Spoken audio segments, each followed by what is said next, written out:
We should be live on all of them. Let's see.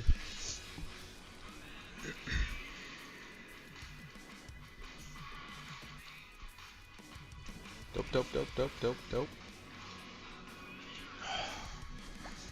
I just got up a little bit ago too. Late fucking night at work last night. I didn't get off till like 3 in the morning. Then I slept forever. I didn't even hop on. I was fucking tired. Alright,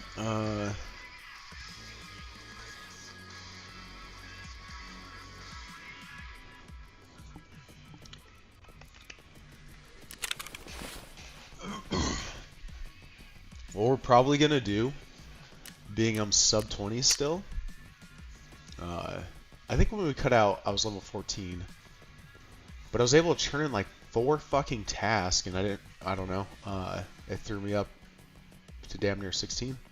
I might have done 1 raid the day before yesterday.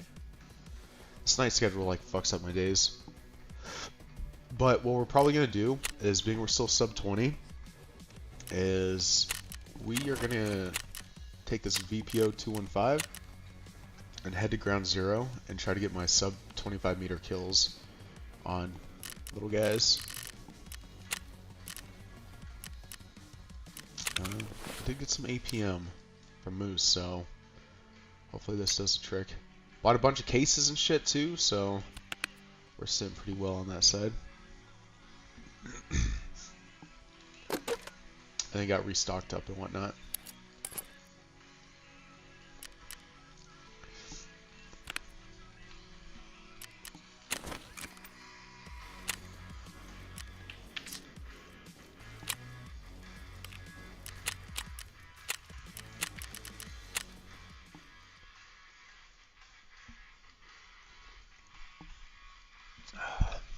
The stream's probably only going to be maybe like 2 or 3 hours. I gotta go to work here later on. It's supposed to be our first day off. They called me back in, so it kind of sucks. I didn't find out until I woke up. I looked at my phone and I was like, fuck, dude, I gotta go in, so kind of sucks.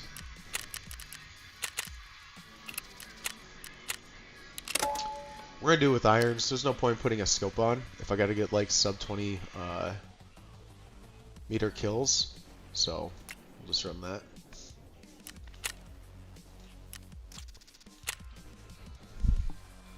I don't know how long they're having me work today, but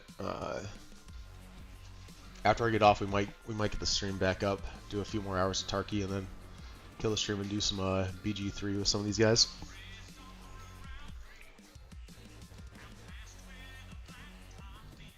Training? You said you received training. Oh, with the CIA? Yes.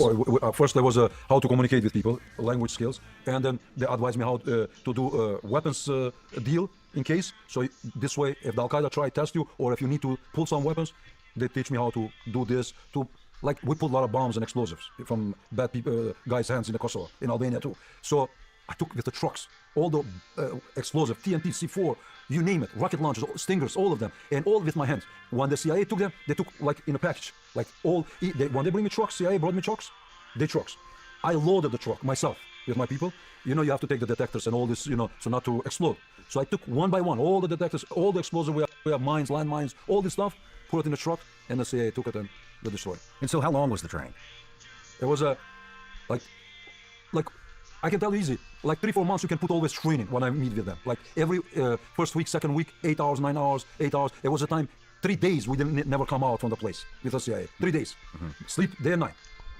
How to deal, how to communicate, how to use the weapons. 3 days, never come out from the place with the CIA. The 3 agents and me. Where was it? Where? In Macedonia. In Macedonia? Yes. They used to have a safe houses everywhere. Then they use the bone steel in the military base in Kosovo. And so, you get recruited in Macedonia, I guess. Yes. You go through the training, they want you to infiltrate Al-Qaeda specifically. Yes. And they tell you to do it through your previous contacts in prison and just to grow your network even wider. Yes, sir. And so who's the first person that you reached out to? The first person, I was sentenced 25 years or 30 years in a federal prison for supporting Al-Qaeda. His name is Salim. He was in prison. He introduced me in his family in Pakistan. And what did you ask him? Oh, I told him when I come out from the prison, I'm going to join brothers. Everybody knew it. When I come out from the prison, all the fanatics, all the terrorists knew it. The first day they're going to deport me, I'm going to go join the jihadists. All of them. And who did he connect you with? First, he took me his brother to somebody, and that's how it started with Baitullah Masood, the ringleader of Al Qaeda in Pakistan. So right off the bat. It's second time. Second time. Yes. And what would these meetings be like? When I meet him, when I give an oath to them, they took all my clothes off. They took me with those motorcycles. They changed the car. They played. Look, I want to say this so people can know.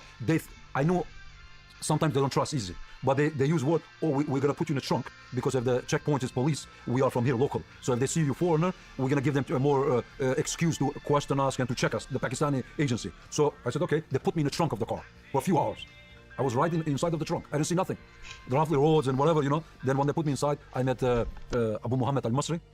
He's still wanted. He's still in his life. Because I was reading one of the books recently for Ali Sufyan. He did it. He was a former CIA for 10, 15 years after 9/11. He wrote the book, and I see his picture, the one I was meeting with him. He put in a book. He's still wanted. So he was there. There was another jihadist from Egyptian, but born in fought in Bosnia. He speaks Bosnian. So when he speaks, I speak Bosnian too. So when he talked, and then he told me, brother, you still want to be with brothers? I said, alhamdulillah, that's what I'm here for.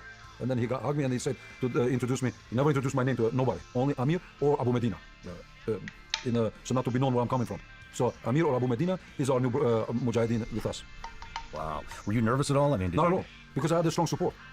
Only nervous, I was just afraid not to be leaked. So then I get killed. And how would you communicate back to the CIA? WorldNewsRap.com. I tell you, I give you the detail. CIA never knew it. When I was in the field, Sean, if I had to update quick something, I used to call my wife and talk to her in Albanian. And she was updating. But this is what I broke. This is where I make a mistake. Because I was told nobody can know this. But my wife knew it. I told my wife, Sean, I told my wife because I thought if I get killed, they're gonna think I got killed in a drug dealing or something. You know, at least somebody to know I'm working for the government. You know, so they can be one day proud. Look, my husband got killed working for CIA, not being drug dealer. So this is the reason I told my wife. So my kids grow up, they don't want to hear, oh, my dad got killed in a drug dealing somewhere in Pakistan or overseas. But to be proud, my dad was killed because he was working for our agency to protect us, to keep us safe. So this is why I told my wife. And then when I need to update it, I give a code to her, worldnewsrap.com, and I have all those numbers to click it. And then she was writing whatever I tell her in Albanian, because over there was more easy somebody to spy on me if it's a different language in Albanian. It was not Albanian. Nobody was Albanian over there. In Al Qaeda at that time, it was, now yes, but at that time was nobody Albanian, only me. So I was feeling safe. And I was telling my wife, okay, tell them this, tell them that. And then she was going to computer and update it. CIA never knew it. My wife is updating from New York City. They always knew it. I'm updating from somewhere, those internet cafes and stuff like that. But I did it also in internet cafes. I did update the CIA, and I used to look around where's poor neighborhoods. I used to go, like, I'm looking some Quranic stuff, and then I'm going to my website. Then I'm deleting complete, and I'm coming out. But I was always careful, because, you know, first time I give oath, I stay, I think, 3-4 days, if I don't make mistake, in Al Qaeda camp. Then after 4 days, I went back and stayed in the guest house. So I had the chance to update. There was not Al Qaeda, Sean. Al Qaeda recruit me the way I saw. They thought I was going to be leader to recruit foreigners in Balkans.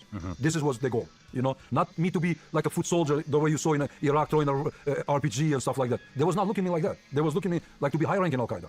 So this is the interest of Al Qaeda in me, and this was the best opportunity for CIA, you know, to have me like that. And so, what was it inside? How would WorldNews.com work? I will show to you if you want to later from my phone. It was very, like, you go and you click on World News, it comes news. Then you have in a site, log in. You don't think if you don't know the website. And then you have a log in. When you go log in, it comes a little small place. You put your code, your numbers. I had the numbers. I don't want to mention that. I don't want to, you know, something exposed is not good. And I was clicking that. Again, it was giving me another code. And then it was open me. And those communication you see, right in typing. And then logging out and disappear everything. Another option I had, I used to have some white papers somewhere when I travel. And if I need to write it, I will be write it. If they stop me, I can put that white paper in a wall and melts everything. And you don't see nothing no more. You just put the white paper. Yeah, everything. Would they be able to send you traffic through WorldNews.com? Yes. And I used to have also GPS some places. When I used to be in a weapons, or if I was in danger, or if I was tracing something, or I want to buy something, I used to, you know, click it, and they used to know what button I click it, and they know where I am, the location. So it's connected. It was a small piece like that. A beacon. Yeah. What did it look like? It's like a yellow and black. You don't talk. It's a tracing device. Yeah. And has those buttons. If I was in a danger, I would click it 3 times, and they would try to help me if I'm in a danger situation. So if it's something for location, I used to just click 1. If it's for weapons, it's 2 times. Only 3 times it was a piece to click it if I was in a danger, so I needed help. It never happened. So I never needed. I was never in a situation dangerous. Wow, that's surprising. That's surprising. And so so let's go back again. So you get the training, you meet with the head of Al Qaeda in Pakistan, or one of the top guys in Al Qaeda in Pakistan, and the whole premise of all of this was they wanted you to set up a new cell of Al Qaeda where you're from. Become a leader. And become a leader. Yes, sir. Become a leader of Al Qaeda for Balkan. What did they want that cell of Al Qaeda to do in the Balkans? So to see if he's going to be a threat. If it's a threat to U.S. troops, if it's a threat to somewhere, if it's a threat because it was planned, we're going to come. It was a plan. They thought I'm coming here to attack with few guys. For example, I have today's, now we say they are our friends like a new leader. But I know somebody who's in a group, you have in a picture, he was in prison with me, got deported. He would never ever be pro-U.S., never. And I was close to him like my brother. And I know him like, if he can nuke us, he will nuke today. But maybe today they think he's now become a good friend, he's a freedom fighter of Syria. It's not. He's a leader of freedom fighters in Syria now, but he was Al-Qaeda member, he became ISIS member. And I used to, we're gonna come to the point, I used to communicate live from New York City. FBI was telling me to communicate with them in 2015, 16, 17. No, not 17, I'm sorry. 2014, 15, 16. I was communicating live. I spoke to a leader of ISIS from New York City, Abu Omar al-Shishani, live, like the way with you, but through the signal. I was talking, he begged me, and I told the FBI, look, tonight, 10 o'clock, I'm gonna talk to them. And I give the number, and they hear that, they see it.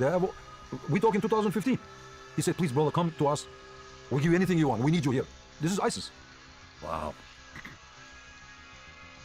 They taught you how to make bombs. Absolutely. What kind of bombs? With TNT, C4, all kind of explosive I can do with pressure cooking things, all those, homemade stuff. So everything. C4. I can do anything you name it, I can do it. I'm a good in the guns. I'm a good with the weapons. I'm very good. I can tell you, I shot with, you name it, all the U.S. military weapons. You name it, I shot with every one of them. Snipers, RPG, it's a piece of cake. Those kind of weapons.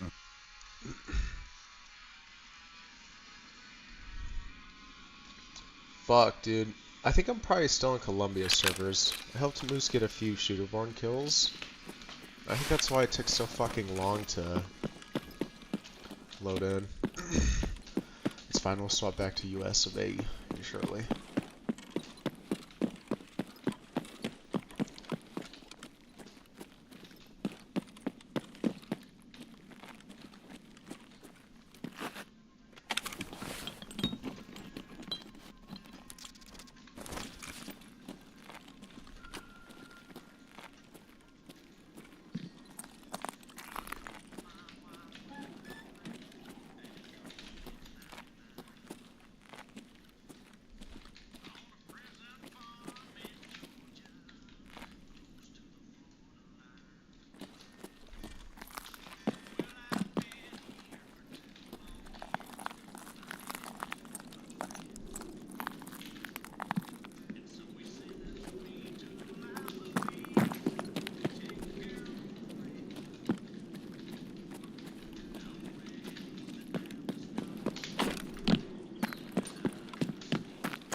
I didn't come in with a backup mag. That's fine.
I hear shit outside.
Won't waste the ammo on him.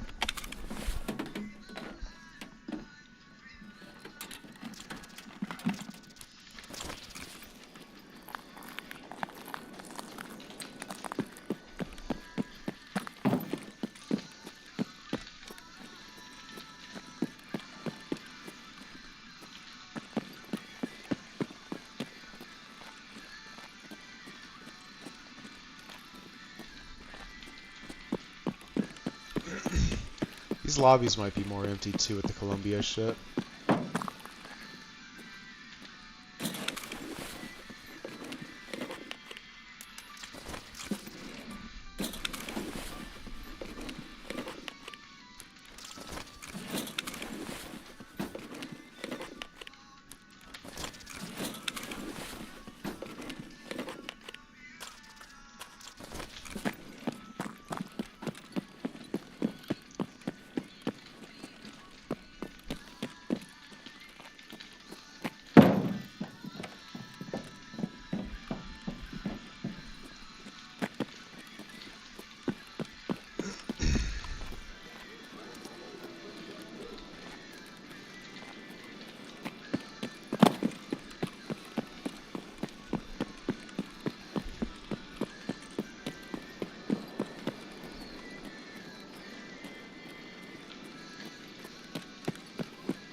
£26.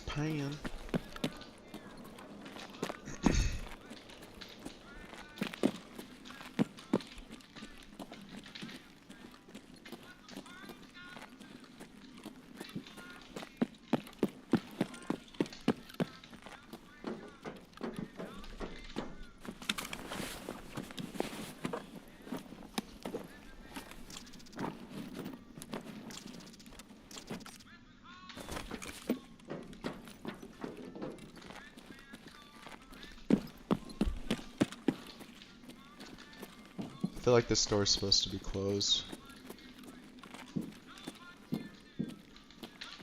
Oh yeah, somebody went up here.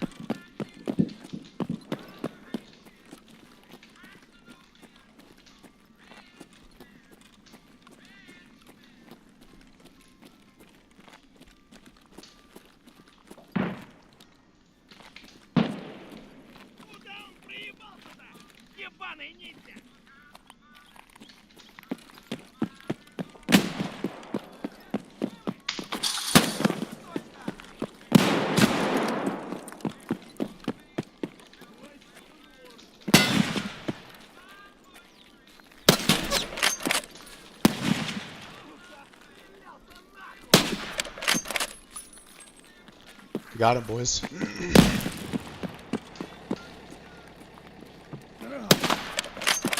Fuck you, scav bitch.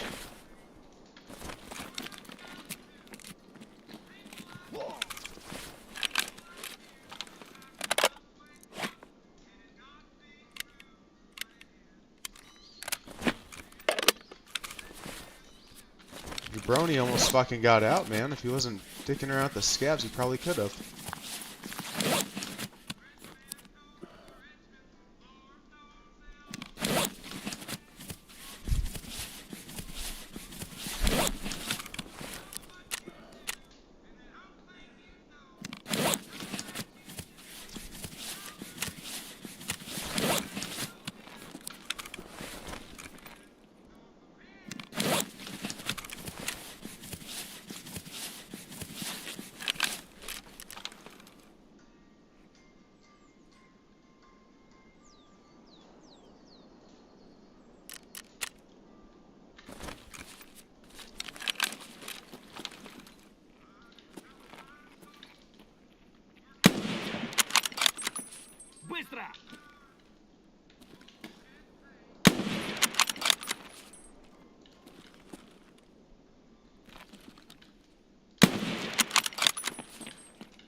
Better run, you little shit.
Motherfuckers!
Need to put on a bandage. Exit located.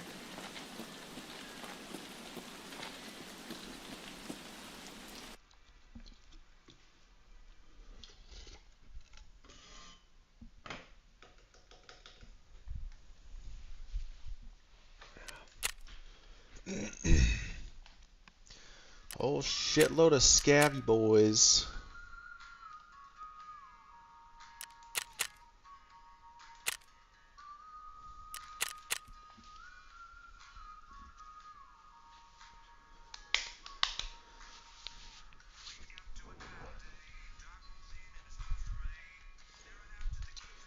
Alright, we're gonna swap over to US of A. Forgot I was on like Colombia. Nothing to me, you know. I'm like that. And I love the guns. So it's a compromise in both things. Training me and in my nature I love them. I cannot leave no guns. And so your training was building networks, surveillance, counter-surveillance, how to make deals, how to make bombs, weapons training, communications training. Do you want me to give you one specific one time when we was training, when we was with agents in the field with the CIA? They throw me somewhere in the middle of crowded community.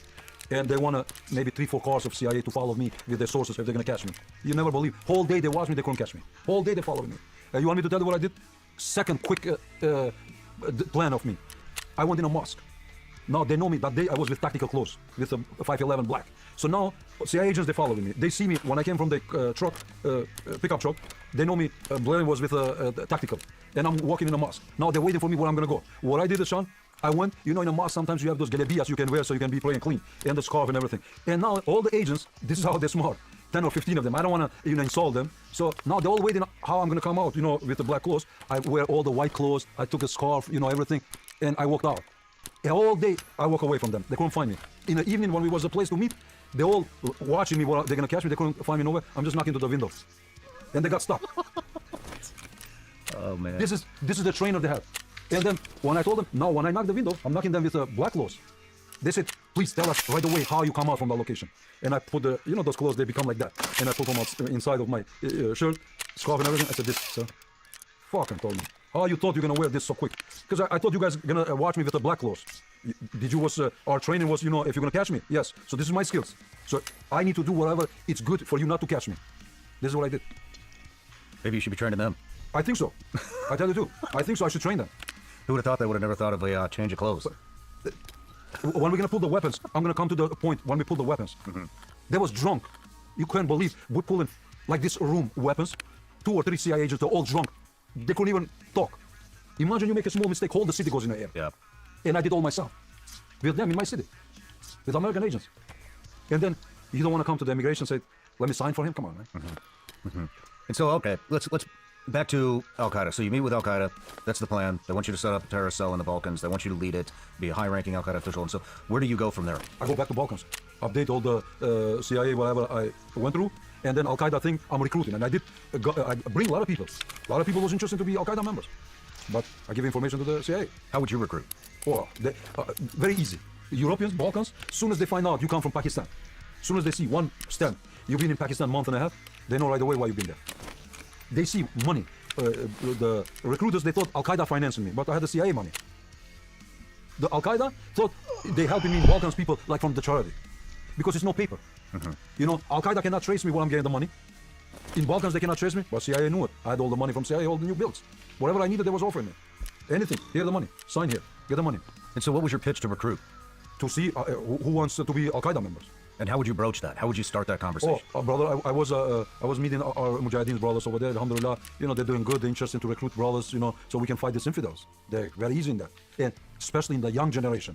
It's like nothing. Like really? No, look at Sean, today, my country is becoming breeding ground. Even like 90% it's pro-US country, but 2 weeks ago, group of 7, I know the leader. We're gonna come up to talk about the leader. This leader was killed from the drone in Syria.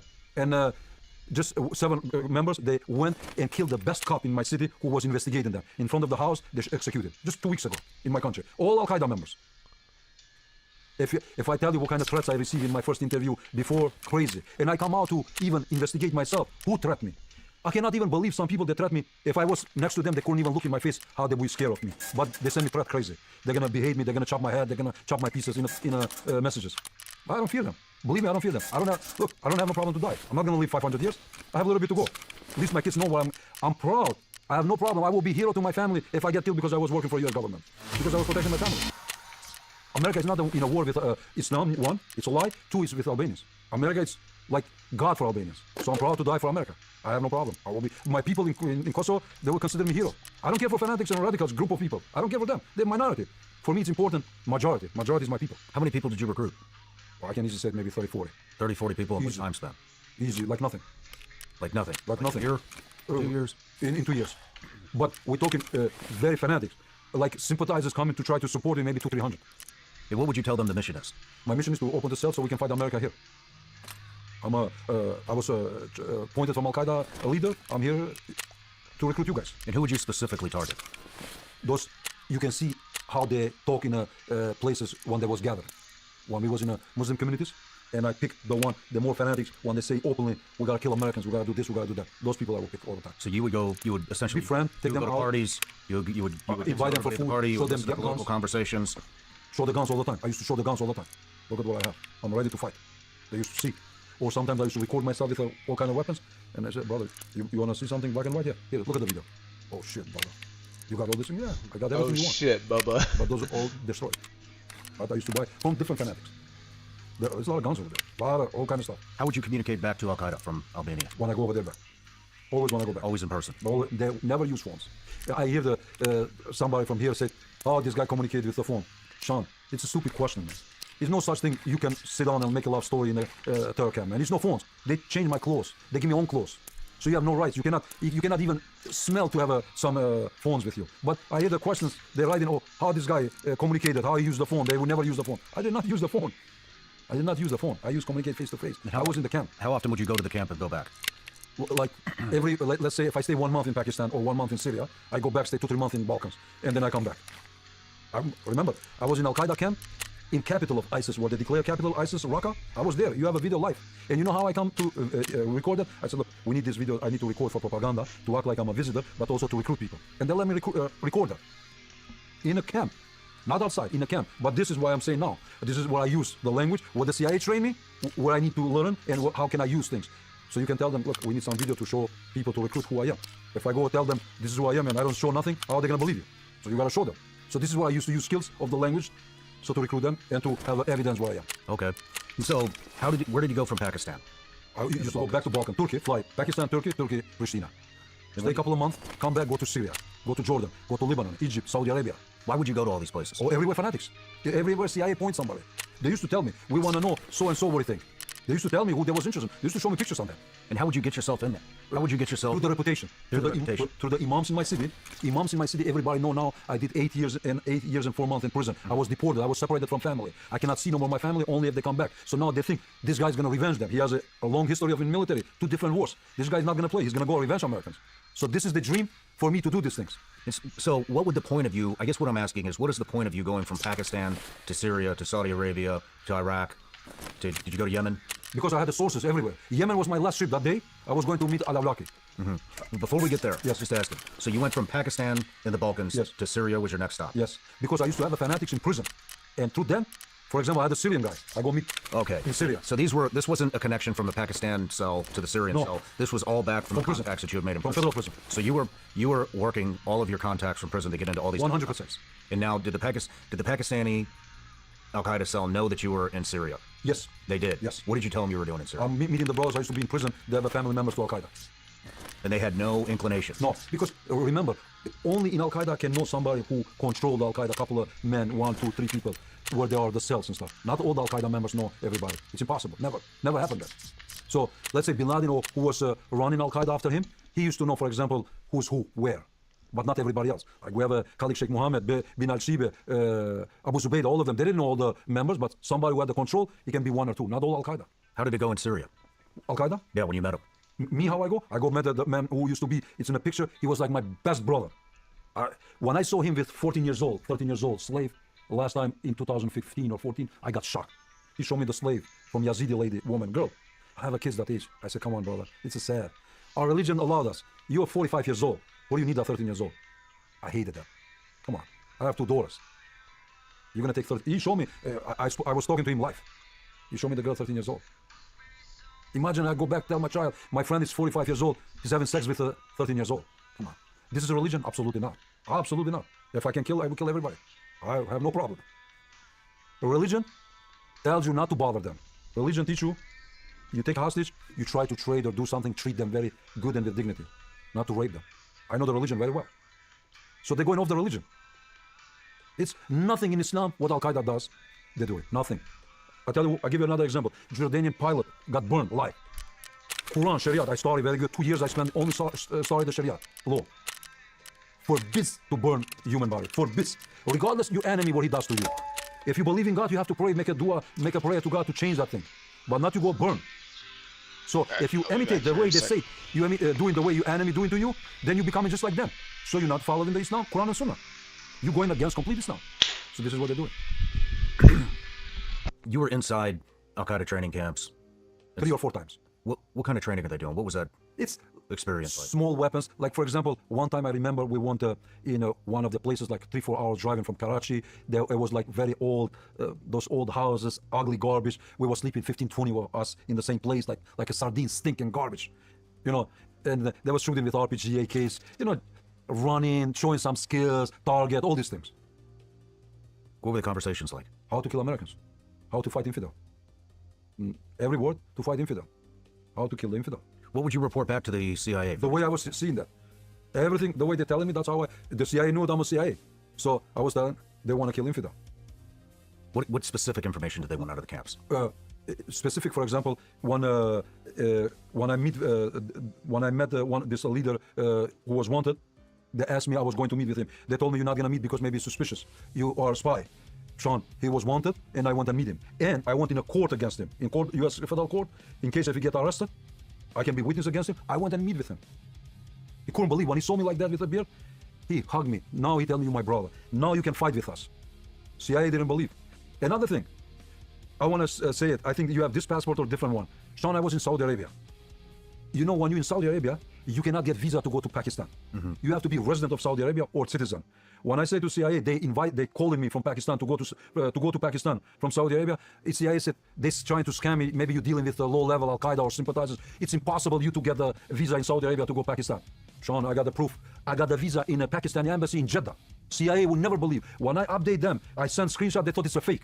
I took a flight from Saudi Arabia straight to Pakistan. They didn't believe it. I said, sir, I'm in Pakistan. This is my passport. When I came back, I went straight back to back Saudi and Pakistan. Then from Pakistan, when I went back to Balkans, when I showed documents, they freaked out. How does Pakistan intelligence felt? 2 days in a row, I was interrogated from ISI, from Pakistan intelligence, in the embassy. 2 days, all day. They thought, or I'm spy, or maybe I'm Al-Qaeda member. I said, look, I'm here for business. I'm trying to open a leather factory business. I want to bring leather from Pakistan to Balkans. It's a BS. And I got the visa and I went in Al-Qaeda. See, I didn't believe. Even when I said how it's possible. I said, sir, we got to communicate diplomatic way with them, how they give visa like that. And I got it, and I can prove it to you. I went in Saudi Arabia. I met with Abu Saif. He was 9 years in prison for Al-Qaeda in Saudi prison. He was fighting with Bin Laden. He was die-hard mentor of Bin Laden. I met with him in his house. CIA said, how you got the source? Sir, I'm here with Abu Saif. I'm mentioning his name. He was 8 years in Saudi prison. CIA didn't believe I was his guest. When did you start smuggling weapons? From 2000, right away after I was deported. And so how would that work? So you're because you didn't mention that, and so I thought maybe it came later. Right? You were smuggling weapons from all these different terrorist organizations and getting them into CIA's hands to destroy them, correct? Yes, sir. And so was that part of the initial recruitment, or was the initial recruitment just to? No, after I got recruited, they see how much I'm having skills. I'm capable to do everything. Like there was, look, when we did one mission, I don't know if I give it to you. There was 7 agents, CIA agents and me. When we did one, we took the weapons, and I asked, I said, please, I want to, not to make me feel good, I want to tell me how I did this job with this weapon. One of the CIA agents said, I would trust my mother to be with you the way you did the job. I would never be able to do, I don't have that kind of heart, because I would be scared if I make a mistake, I will kill myself. And I did that. That's how they spread me everywhere. They want me now everywhere to be. And that, like I said, I mentioned, I thought like, I'm better than James Bond. I was doing so good, I didn't even believe myself. But you know what is the good part? Sean, when you know you have a support from a powerful agency, you have more will to do things. Because you don't think you can get caught and put in prison. You're free to do things, like you can read the instruction. I'm free to do anything, just not to kill Americans or diplomatic or anybody. If I have to shoot in the air. Don't aim to the, if you get caught up with US troops, you surrender yourself, pretend you're sick or something, but don't shoot. This is how I was instructed, and this is I did it. Whatever they told me, I did it the way they told me. What do you think helped you the most in your mindset doing this? Mr. Devon, Mr. Devon. yeah, the best agent, star. I can tell you, he can be running the CIA with no problem. I guess The worst one, Chris. Chris, why was he the worst? The day when I got shot, I swear to God, if he was aiming to Chris, I would jump in a gun, me to get killed, not the CIA agent. That's how I was loyal. I swear to God, never forget that. He left me like a dog. He was there. Yeah, he run. When they come and rescue me, I don't see him never no more. And he tell the other agents, tell him you're in your own from today. Bullet wound everywhere. I couldn't even drive the car. Let's talk about that experience. When you got assassinated, what was going on that day? I'm going to get a. Or when they attempted to assassinate you, let me correct. Before that, before March, it was a February. We're supposed to have a meeting. We were planning to go in Yemen. In November of 2009, I received that threat in my phone. November of 2009, and I sent the phone to Chris. I said I received this message. He said, "Don't worry. Sometimes somebody try to bluff and threat, but it's nothing serious." I said, "Okay." I was preparing my territory to go to meet with Al-Awlaki. February, he said, "Abu, in a communication, he never mentioned my name. Always Abu or Sal. Abu, can we change the meeting of February for March 31st, 2010, 2 o'clock?" I said, "No problem. Please bring your GPS coordination, the passport." I had one extra passport from them, and something I tracked somewhere from the weapons. I said, "Okay, no problem." And bring a 2 picture of passport picture size of yourself. I said, "Okay." I go like a route usual. I'm parking my car under the garage, where is the CIA safe house, like super careful, like very good not to trace me. I left the house 6:30, 7 o'clock a.m., changing 2 different cities, sitting there, sitting here, so to see if ever somebody follow me. Nobody. I go to the garage 2 floors under, so if it's any tracing device, so not to track that. So I park my car deep to ground down. I'm entering the safe house. I see old man cutting the grass, and I greet him. He has the white kufi. I said, "Salam alaikum, alaikum salam." No problem. He's cutting the flowers. Big building in the penthouse. It was a CIA safe house. The way you see me stretching in a stretcher taken out. I see 2 guys coming down. Very calm. Me, I'm between. I open the door, enter. We got a random invite from somebody now I named see they got Chromosome. separated, but I never thought. I thought maybe the Macedonians entering, and they pulled the gun, shot me 4 times, not once. The first bullet went through my leg, and I collapsed, pretending like, because they was not professional shooters. They're not somebody who's trained. I can see, not having skills in that. And he pulled the gun right to my head, jammed the gun. I hit click once, twice, 3 times. All he said, "Ooh, they couldn't kill me." And I'm not moving, because when I see the way I saw them, I thought they are like not the guys that have experience like myself, for example. I can control myself in a shooting and stuff like that. I'm very calm, not, I didn't move. I saw blood everywhere. I said, "Let them go out." I was thinking, let me go in a basement, because I don't want to bring blood. Maybe they're coming back. And if I go in a basement, they will come behind me. If I go in 4th floor, maybe they come, they trace me, and they kill him and me. It's a moment. I said to myself, you know what? I'm going to die. I'm not going to betray them. I don't want to think CIA, oh, he was a double agent, he killed our agent. I stayed for a moment. Blood was not stopping. I pulled myself quick. I couldn't move much. I started bleeding a lot. I thought I got a vein here, but I couldn't even look my leg because bullet went through. So I didn't know where I got shot. I see bleeding here, bleeding in the back. Like, it's a quick moment. And I went to 4th floor. We used to have a code. If you see newspaper in the floor in a Macedonian writing, so that's mean Chris is inside. So I don't have to put the key so neighbors to hear I'm opening the door. And I see Chris inside. And he said, "What happened?" I said, "I got shot." He said, "Who did it?" I said, "I don't know, 2 people." I'm going there. He pulled his belt, he pulled my belt, he tied it up, I stopped bleeding. And I see he's calling for backup to help us. And he's talking, continue, "Our man is down, I need help, our man is down." And I can hear that he had a different phone using with them, saying, "We are in a way, we're gonna rescue, just, careful, control the situation." Bleeding, and I start losing the control. Then I guess neighbor saw the blood, the local police came over there, and the secret police came. They almost clashed with each other, local police and secret police. Secret police supposed to be our friends from Macedonia. So now Chris is talking to them, it's our man is down, but he's not opening the door. And all I see when they open the door, I see AK-47 right in my head.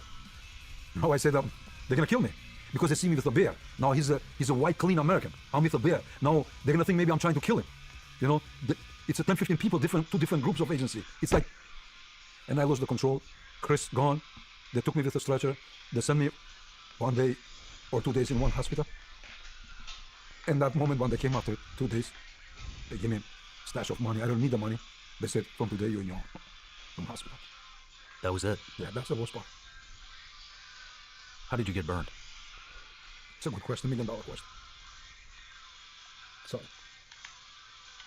I've been through everything in my life. I've been repeated many times today. I don't have no problem to die. But to be betrayed like that, come on.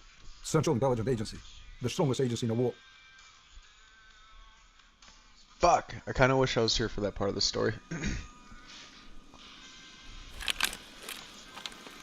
Oh.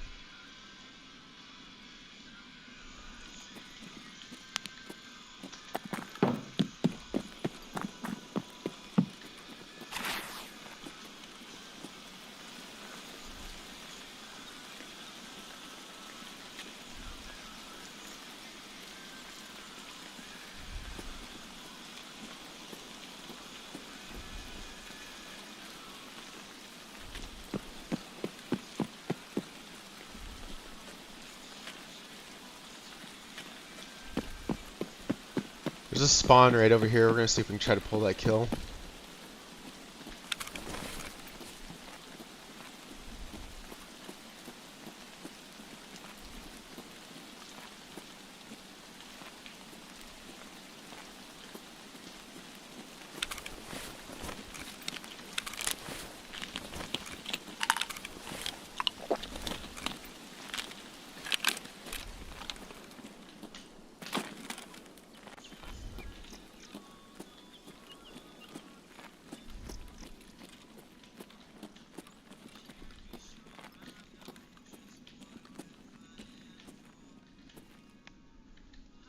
По-русски, блядь! По-русски говори!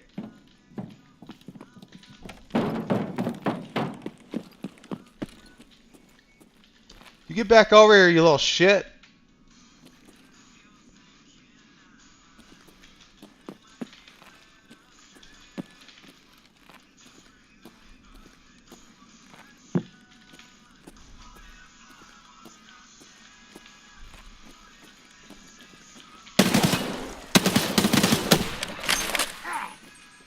GG's, babe. A little surprised I hit that fucking shot. It's another fucking Timu guy, dude. What is up with this name?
I think it's one building to the left.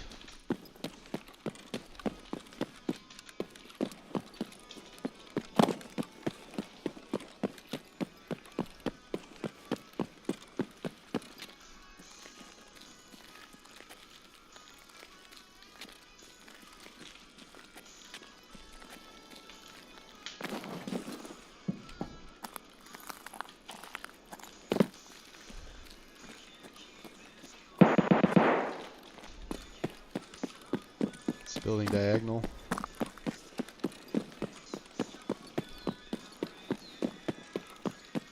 It's a pistoling too.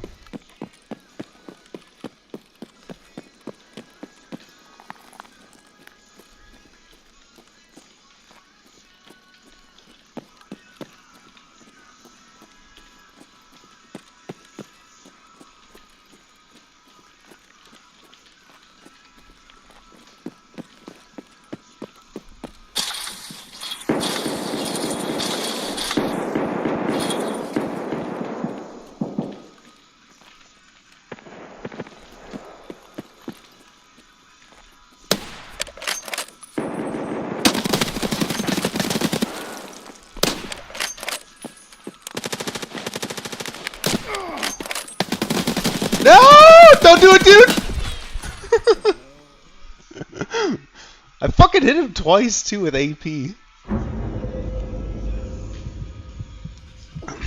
That's fine.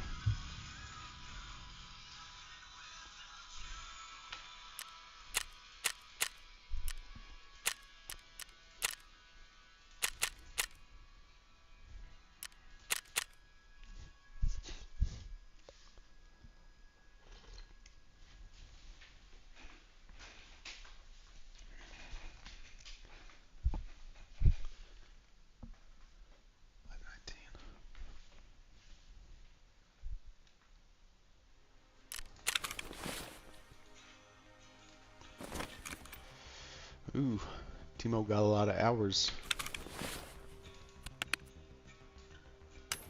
I think I turned in the other Timu one, but yeah. I wonder if these guys know each other. Because there was like a Timu Knight or something like that. One of the goon names.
You rush into judgment. You didn't investigate anything.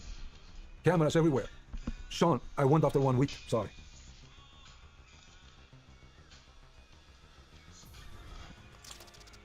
Want to take a break? Yeah, a few minutes. Let's take a break. Want more from The Sean Ryan Show? Join our Patreon today for more clips and exclusive content. You'll get an exclusive look behind the scenes where Patreon members can ask our guests questions directly. Your insights can help shape the show. Join us on Patreon now, support the mission, and become part of The Sean Ryan Show's story. I know everybody out there has to be just as frustrated as I am when it comes to the BS and the rhetoric that the mainstream media continuously tries to force feed us. I also know how frustrating it can be to try to find some type of a reliable news source. It's getting really hard to find the truth and what's going on in the country and in the world. And so one thing we've done here at Sean Ryan Show is we are contribute to the newsletter and give us a weekly intelligence brief. It's going to be all things terrorists, how terrorists are coming up through the southern border, how they're entering the country, how they're traveling, what these different terrorist organizations throughout the world are up to. And here's the best part, the newsletter is actually free. We're not going to spam you. It's about 1 newsletter a week, maybe 2 if we release 2 shows. The only other thing that's going to be in there besides the intel brief is if we have a new product or something like that. But, like I said, it's a free CIA intelligence brief. Sign up. Links in the description or in the comments. We'll see you in the newsletter. All right, Blair. We're at the safe house. You get shot. I can tell you're very disappointed at how the agency treated you after that and abandoned you. We asked, how do you think you got compromised? I mean, I'll bet that's gone through your head day after day after day. How do you think you got compromised? The way I looked at, one day they did a passport for me. And the passport they did it was real my name. But I was not from that country. The people who did the passport, they stopped me one time in a border for 4 or 5 hours investigating me. I was with 3 or 4 fanatics. One of them was arrested for terrorism in the border. Same people who came out to help us that day when I got shot, same one was there. Sean, you know how Balkans function? Regardless how friend can be over there with you, they still have like a family. Like me, I have some trusted person. I tell, look, I know this. So I strongly believe agent make a mistake, leaked me, my name, and they leaked the information to the fanatics. This is what happened. So now for him not to be blamed, I don't know what he put in my jacket behind to the CIA. He can say anything I don't know. And CIA, they never asked me. So he couldn't say anything. But they never give a chance to hear my voice like today. I did nothing wrong.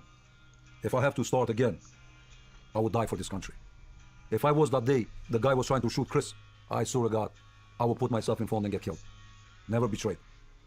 Doesn't matter, this job is a dangerous job. I'm very proud of what I did. I did for my kids and I did for US. And I say that early, all my family is Americans.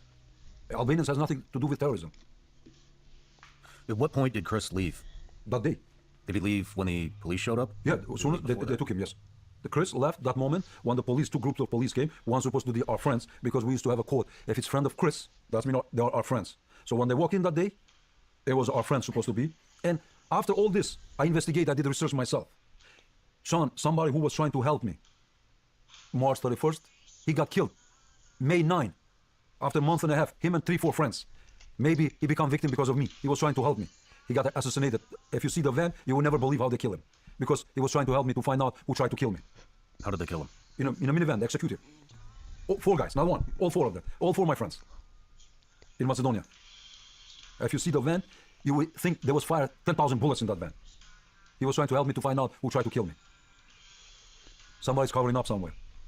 Sean, I went after 6 days, April 7, my birthday is April 8, one day before my birthday, at US Embassy, where I was recruited. I was with a can, I couldn't even walk. And I parked the car right in front of the embassy so they can see it. I entered the embassy, somebody came out to talk to me. They told me in embassy, you cannot drive no more that car. From the agency, from the CIA. Don't drive no more, don't come here no more. Don't come to Macedonia, you are in your alone.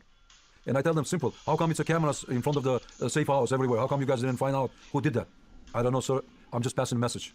When I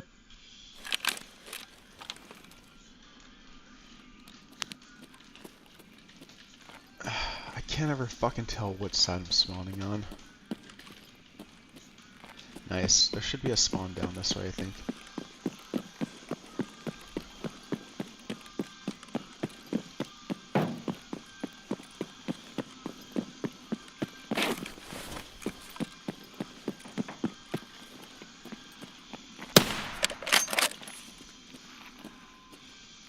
Hey, No, I need it. I'm sorry, baby. what's up? I'm naked, man. Good luck, man. I know. I need one more kill, bro. Tell your boy I said I'm sorry. Why are you guys naked though? That makes you guys tagged and cursed. We're trying to do missions. Do you guys need some help?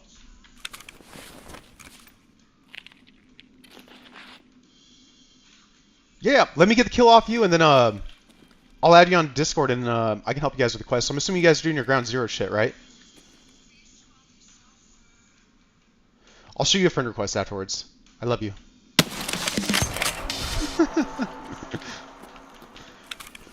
We'll go out and pick these boys up, see if I can help them out with their shit.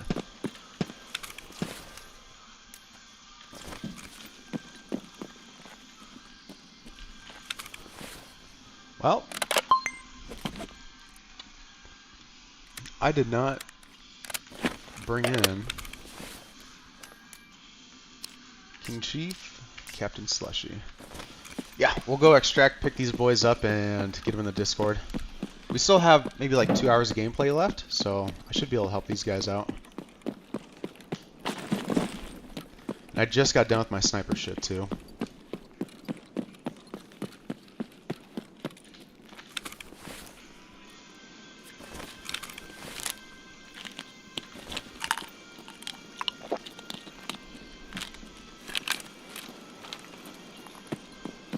What up, baby?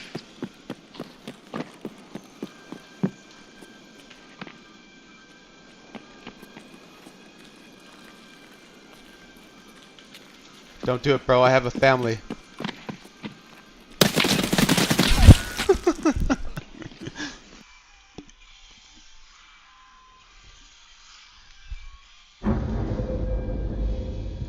came from the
see if these goobers need help.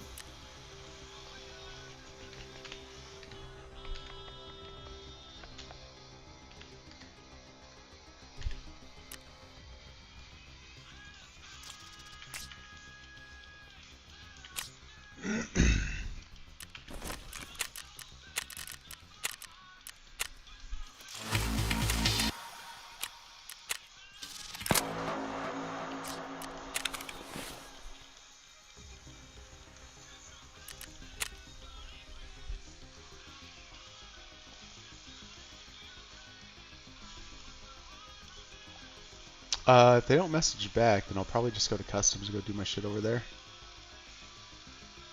Tarcom Directors and Operation Aquarius.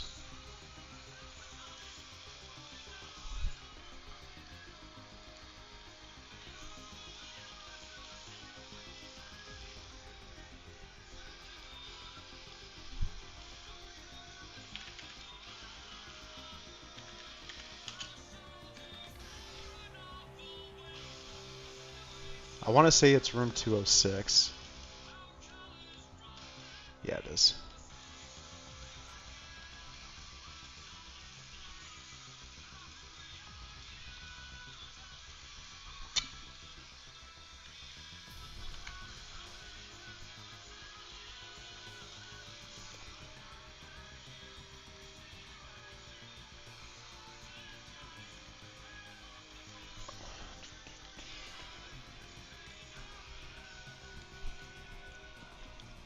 I only got a couple levels, and then I'm aged out of ground zero, so we'll see if those boys need some help. We'll try the other one too.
I don't think they're gonna come through. It's fine. We're gonna go to customs and just work my other shit. I did buy a key tool too, so we can pick up these keys.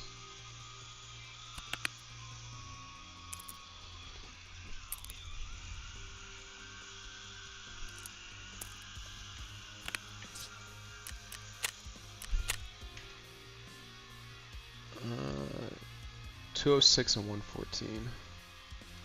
Alright.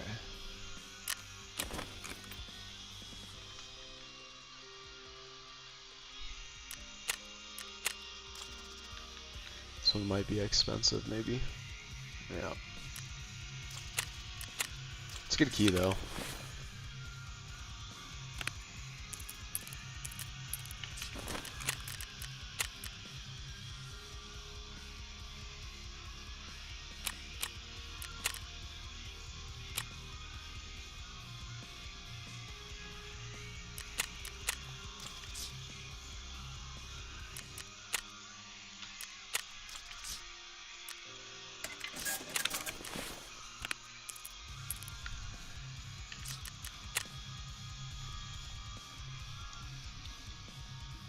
Oh, no, we already planned the cameras. We gotta try to get some kills inside industrial. Old and new gas. What if I can turn that middle tank?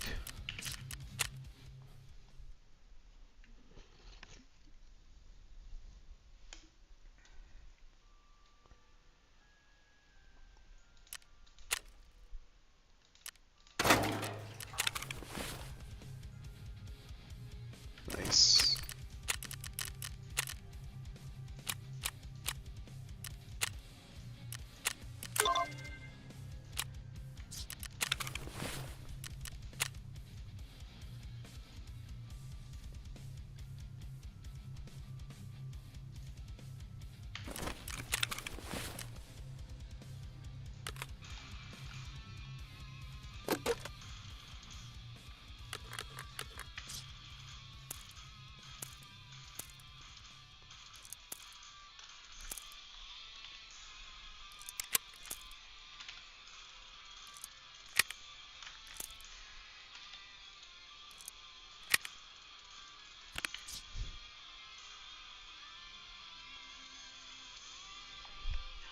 I have more BP rounds than I do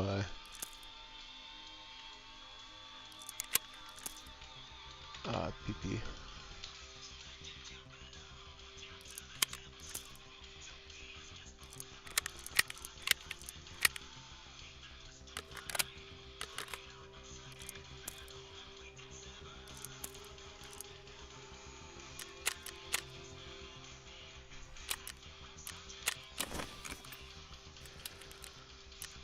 Ears in the face.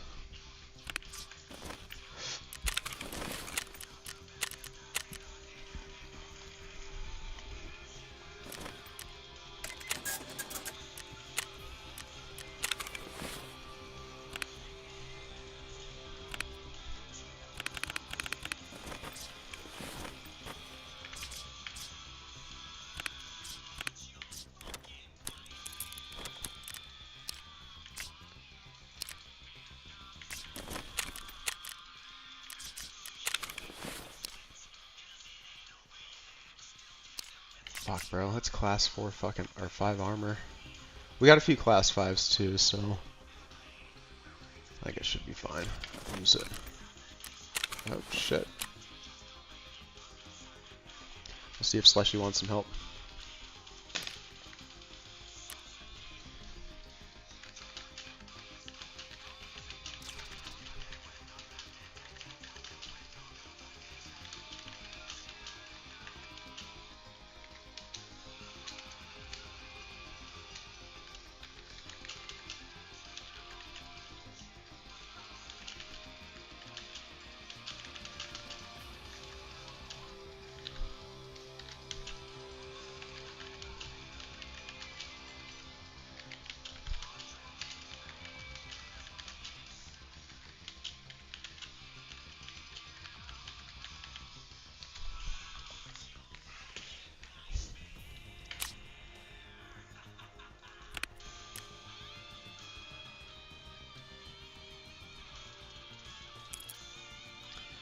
I think we already did Pocket Watch, I'm pretty certain.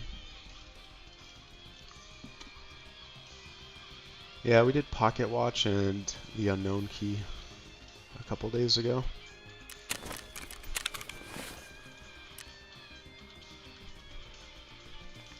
We'll hold off a sec, see if these guys want some help. Ooh.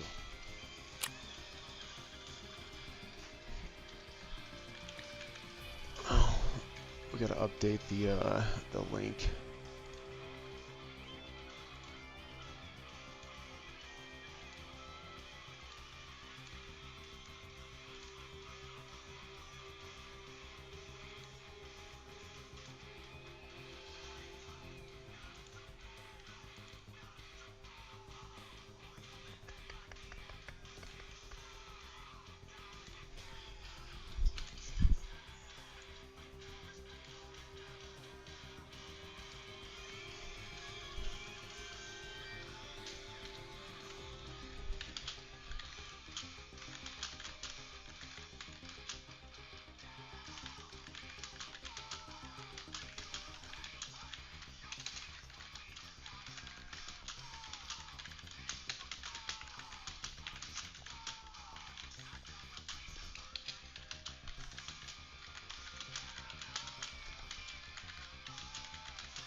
We did just update the link on the Twitch channel, so it should be valid for those boys.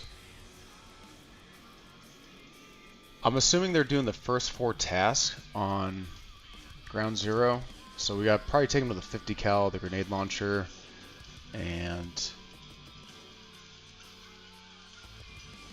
there's a couple other ones. I don't even remember.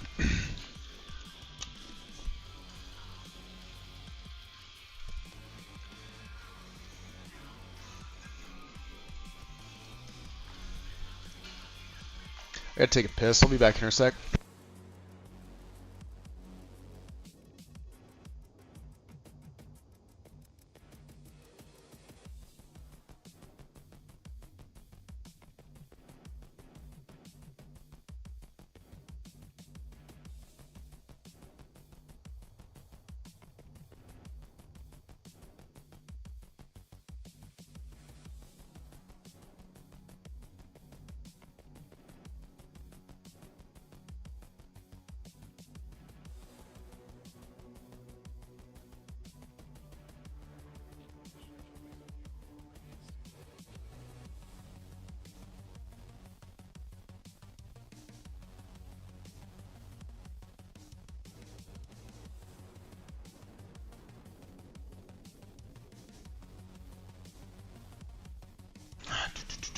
Slushy? We'll give him bum roll. Might be his boy, I don't know.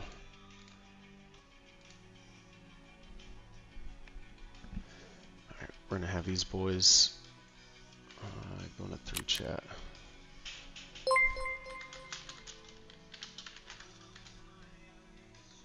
Alright, let's see. Something happened. What up, Jack? I appreciate it, man.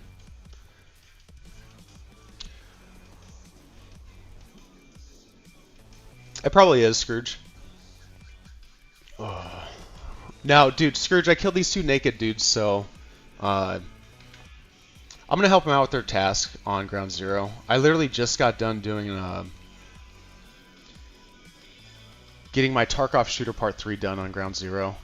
Bro, I killed the first guy off my chambered round, and then I didn't have a fucking mag in my pistol. He's like, bro, just go reload. I was like, oh, fuck. So, what up, boys? Oh, nice too. There's one. You couldn't slap me in my head.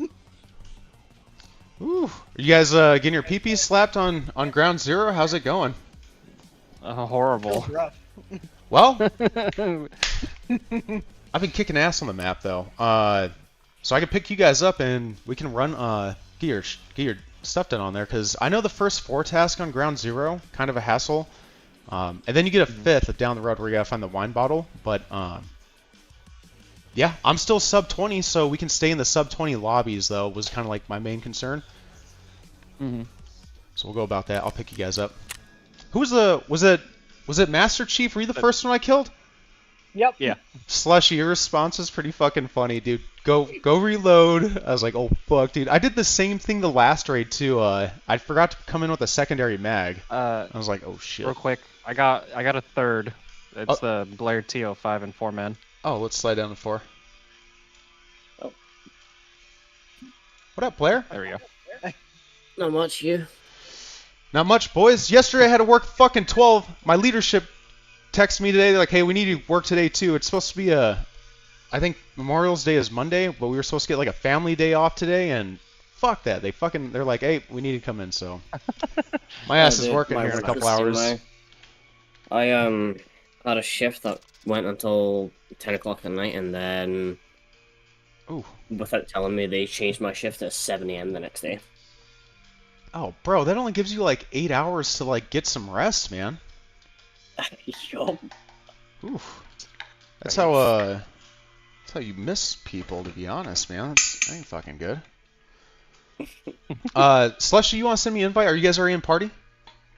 No, I disbanded the group. Go ahead and send us an invite. Well, actually, are you on US servers? Just like US general? You guys are on any like wild servers, are you? I think so. Yeah. Dope. Why don't you send me the invite? I'll just tag along with you guys. Yeah, he has no clue. Invite.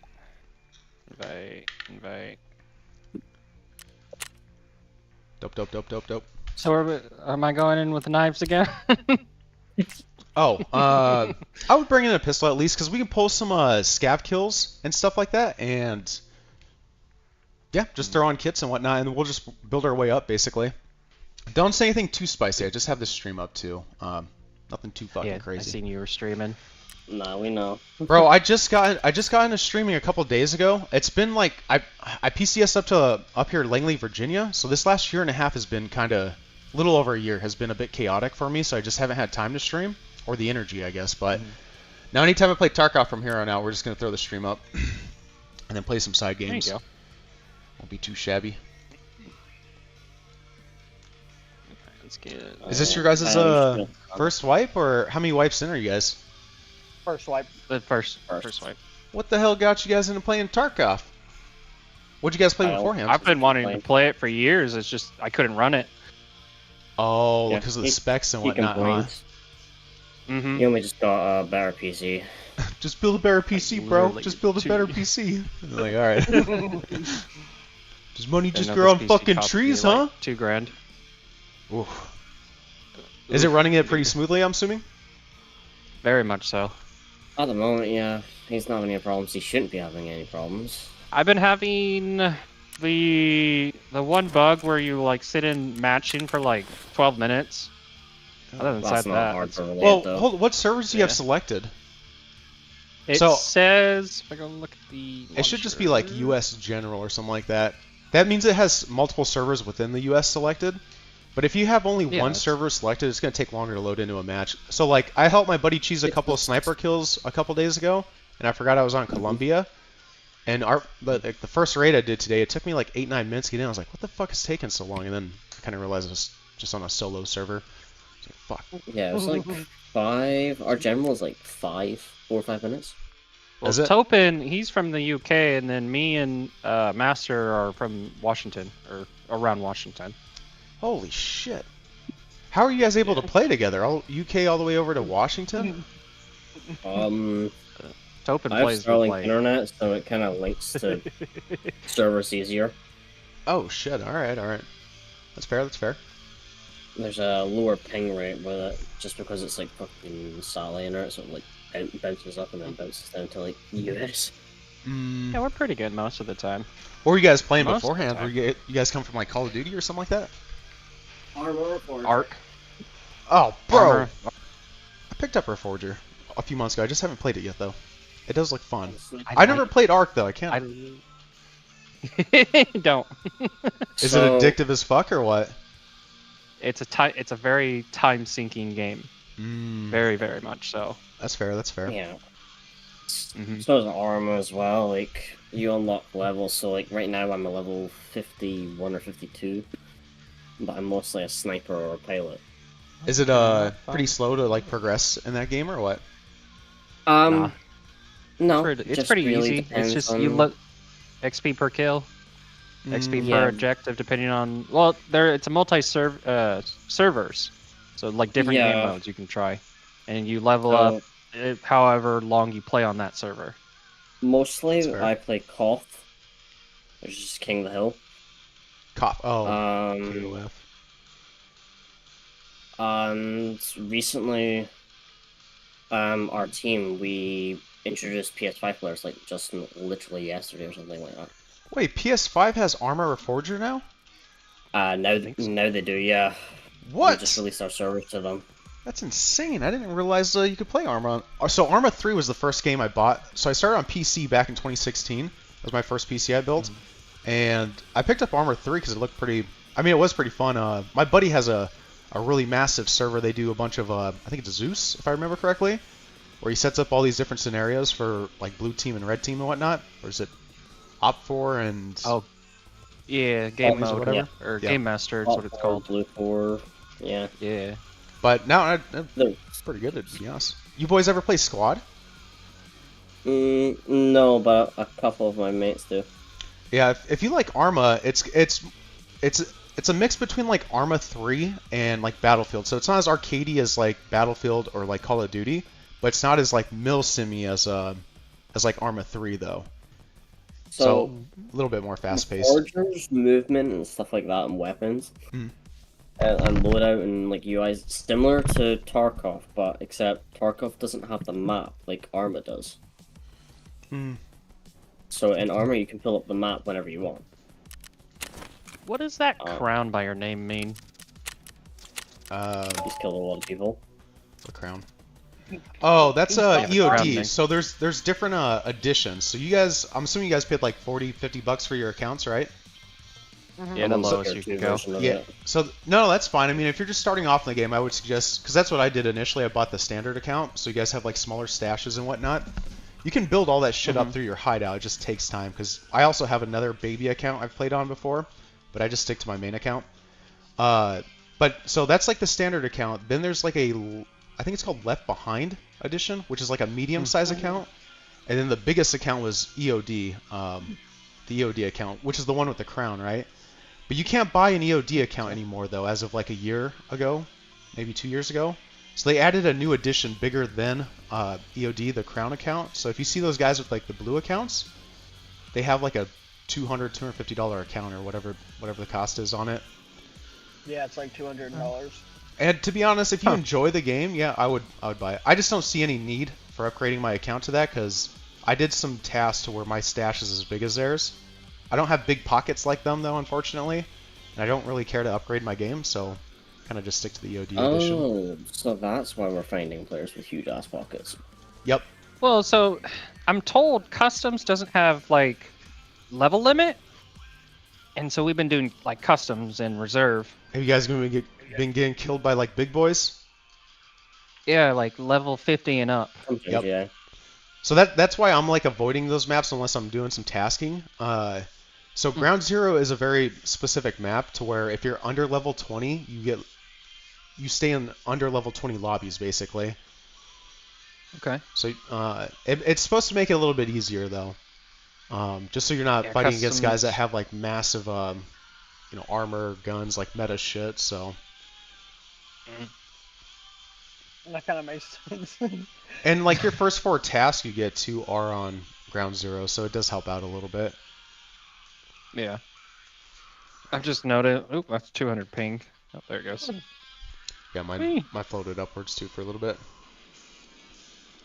Oh, we should have all We've came just with been doing armbands, customs, too. trying to learn how to play, and we've been doing scav runs on reserve.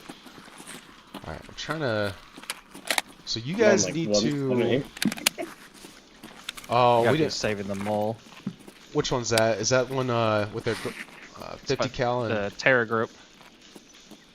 Oh yeah, I know which one. That's where we gotta the grab the one. hard drive and then run it all the way to. Let's go this way, boys.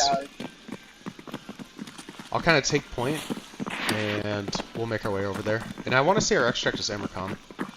So one of you guys come over here and grab the flare off of this this dead scav. Oh, is it a flare on this every time? Yep, every time. So it's the only like 100% spawn for flare in the game, because if you pop the flare up in the air, you can extract this way. But if you don't pop the flare, there's an invisible sniper that will kill you, because you're, in that case, you're out of bounds. When someone shoots a flare, can we all extract, or how does that work? We can, yep. Okay. But the flare has to be shot in the right angle, basically just like 45 degrees.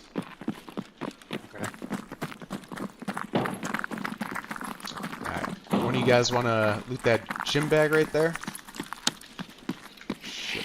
Make sure this thing's off to the side. So once you guys hit level 15, that unlocks the flea market, and you can buy damn near anything in the game from other players. Oh, right, okay. Yep. So it'll make the game significantly easier. But you do have to get your money up a little bit, though, just so you can afford it. I think I'm on like 800. Yeah, speaking of which, I'm broke. Are you? Yeah, this ass I'm is like broke. 50k. Holy shit, man. Alright, boys. Somebody's happy. There's Emercon. I just bubbled up. Yep. Did you guys, nice. I think you guys My have to come passport, inside this please. medical tent. Yep. So this is a task where you have to come in here. First And then line or something. I think it's Someone called. grab that cheese right there, that little heal. So you guys need 3 different items that are found in raid, medical items. So there's 2 more inside of this right there. That Oh, Yeah, med so bag. We should have that one. We just need to visit this. That's why we're coming from where we were. That's fair, that's fair. And then someone come grab this medical item. Don't extract though, so just be quick. It's on the table. And then run away, run away, run away. Nice. Alright, boys. We're going to go inside of this. I always thought it was a hospital. But we're going to go inside here and go get that item for you. We may have to kill a bad guy or two, possibly. Yeah, and there's always someone camping inside there. Yep.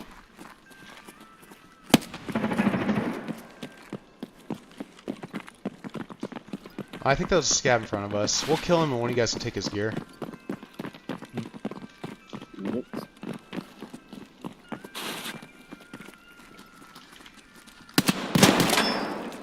Alright. So there's dead scab to the right if one of you guys want to go snag his stuff. Go ahead.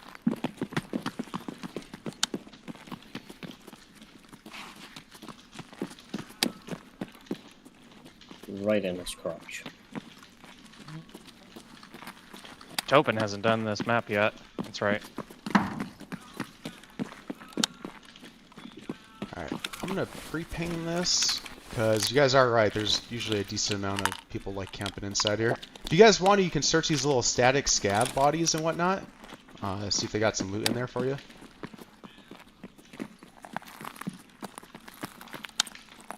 What's the point of the pain meds? Oh, alright.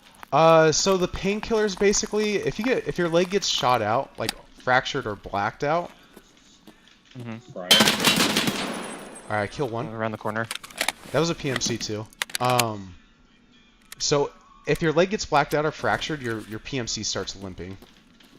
So if that dude were to have shot me in the leg, I would have just, being I was on painkiller effects, I would have just kept on walking normally or running normally. Although whenever you run on a fracture or a blacked out leg, it does do damage to your health though. But it's a small amount of damage, nothing too crazy though. Alright boys. Alright, so normally when you're playing with teammates though, if someone kills someone, don't touch their kill until after they're done with it basically. It's like common courtesy. Alright, let's go back here, and we're going to get that key for you guys, if that dude hadn't already grabbed it. So one of you guys need to search that dead scientist over there. And this dude most likely already searched that body, took the key and opened it up. Yeah, it's empty. That's fine, that's fine. Yeah, he was level 7. Was he? Alright, you guys can take his shit. Alright, we're going to go up. He was probably doing the same quest as you guys too, to be honest. Unfortunate. It'd be that way sometimes. Alright, he killed a scav up here too. Oh, hey, someone come grab this. So this jerky right here, you need that for a quest, like an early task. Oh, the jerky in this guy? Yep. Just don't eat it, because you got to turn it in later. You grab the key. Yep. That's fine. He opened up the doors, so like you guys will be able to go in there and grab your task item. Iron 4. Let's do some looting in here, boys. Hit up computers and these little cabinets. Blair, What? where'd you go? I'm beside the other guy. I'm upstairs. There's I got a door rings. that's marked on number, like a 4. Go into that room and you need to pick up the hard drive that's right here. Yep. There could be multiple spawns for it too, so it's possible it spawns somewhere else. It'll be on the table or in the underneath, right on top of the PC desk. Right Oh, here another somewhere. quest. So have you guys There's kind of a hard dug? drive for you. Have you guys dug into your hideouts yet? Not Yeah. really. So basically, I have, but not a lot. That's fair, that's fair. So basically, these items you find in raid, you have to live with them for them to retain their found in raid status. If you die with them, and let's say you put one in your butt, your alpha container, then you lose the found raid status. But everything in your hideout, you need specific items to build up different things in your hideout. And when you do that, it gives you different little perks or whatever. So like you're in. Yeah, I saw that. Yep, your PMC won't lose energy or hydration as quick. Like there's a whole bunch of little different perks and stuff you can get. Okay. Blair, did you including get the hard extra drive? stash. No, where's the hard drive? Oh, It should so be like, around this, somewhere around this Yeah. middle section. it should be on this desk. Should be like a blue and white hard drive somewhere. Nice. Yeah, you got it. All right, do you let's see. Oh, I can't pull up the task. One of you guys stream your screen. Let's see what task you got. Discord stops being a pain. Guys got it. All right, Blair, let's see. If I can actually... Hold on. All right, so click on task. So you got that one. Let's see the other ground zero one. So shooting cans. That one I think is taking the car. So click on it. Oh no. So you guys need to get your way to the 50 cal Please. and the grenade launcher. So you heard all the explosions earlier, right? Eliminate Yeah. any target on ground zero. And yep. And then you guys need to kill 5 scavs or PMCs. Doesn't really matter. And then scroll down. Let's do that one. Burning rubber. So this one is where we have to take the car extract. So next time we come into ground zero, everybody's gonna bring 5k ruples in, or I could just bring in the money too. And we're all gonna take the car extract. And then click on the one below that, saving the mole. All right, so that's the one we're doing right now. The So hard drive. yep, Okay. click on gear, and then we're just gonna probably go. Yeah, we're probably just gonna go for the extract, boys, because we're already over here, and we'll get this task knocked out for you guys, and then we'll just reset.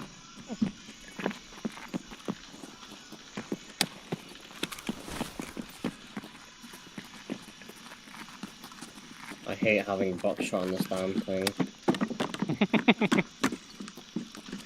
It sucks so bad. Yeah, Tarkov. Generally, Tarkov. If you come into the game, it's good to have somebody that kind of knows what they're doing beforehand. It's a hard game to get into when you or buddies are just everyone's starting off brand new.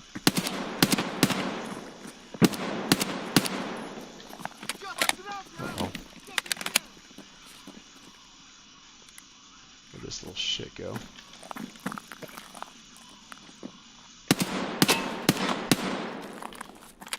Alright, there's gonna be 3 dead scavs out there. You guys can loot those, and then we'll go to the extract.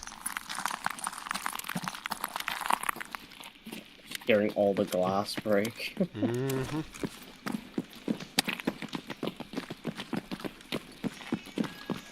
Yep. So here's one scav. There's another one right there, and the third one's over here. A Mosin boy. And then when you guys are done, we're gonna go to extract and reset, basically.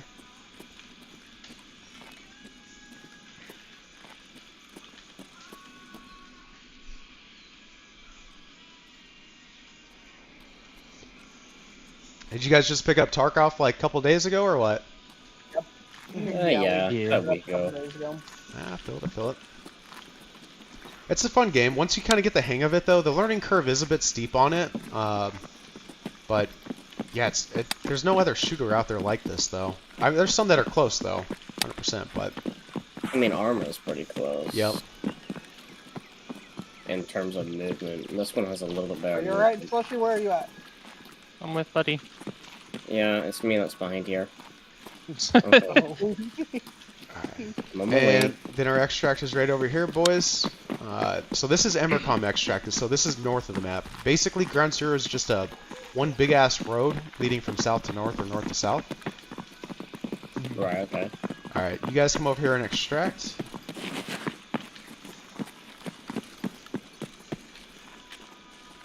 Just making sure no one rolls up on us. Nope. No. There we go. Sweet.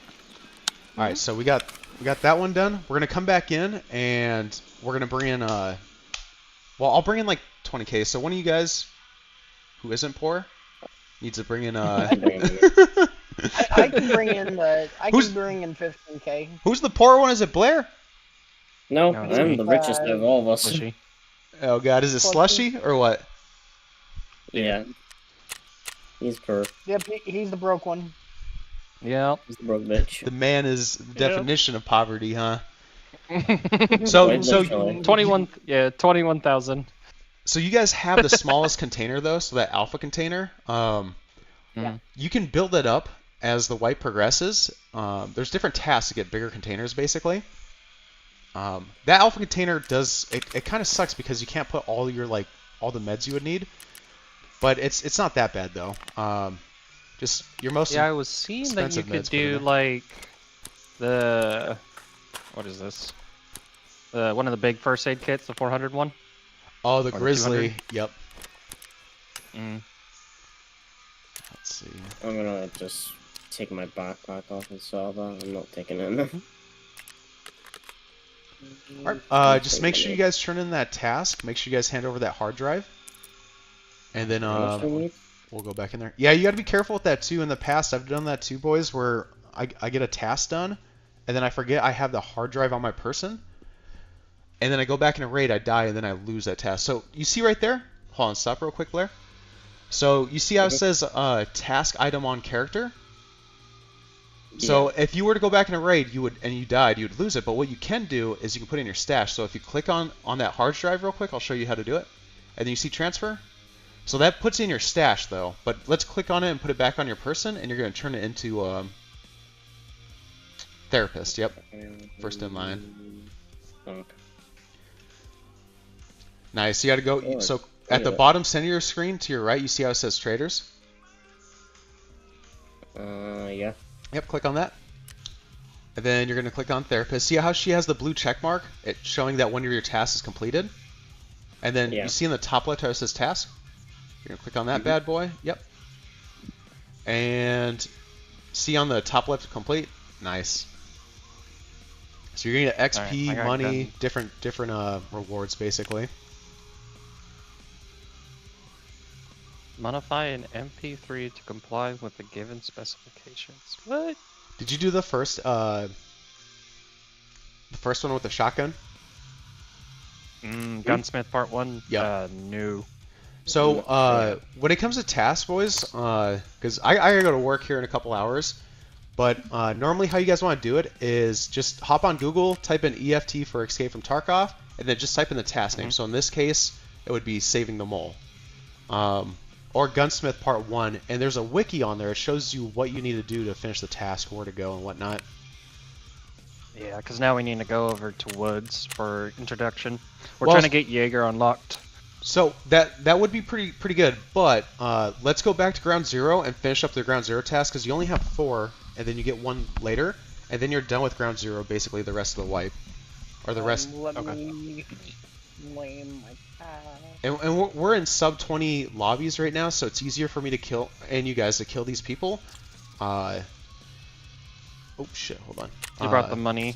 Oh yeah. Yeah, I had the money.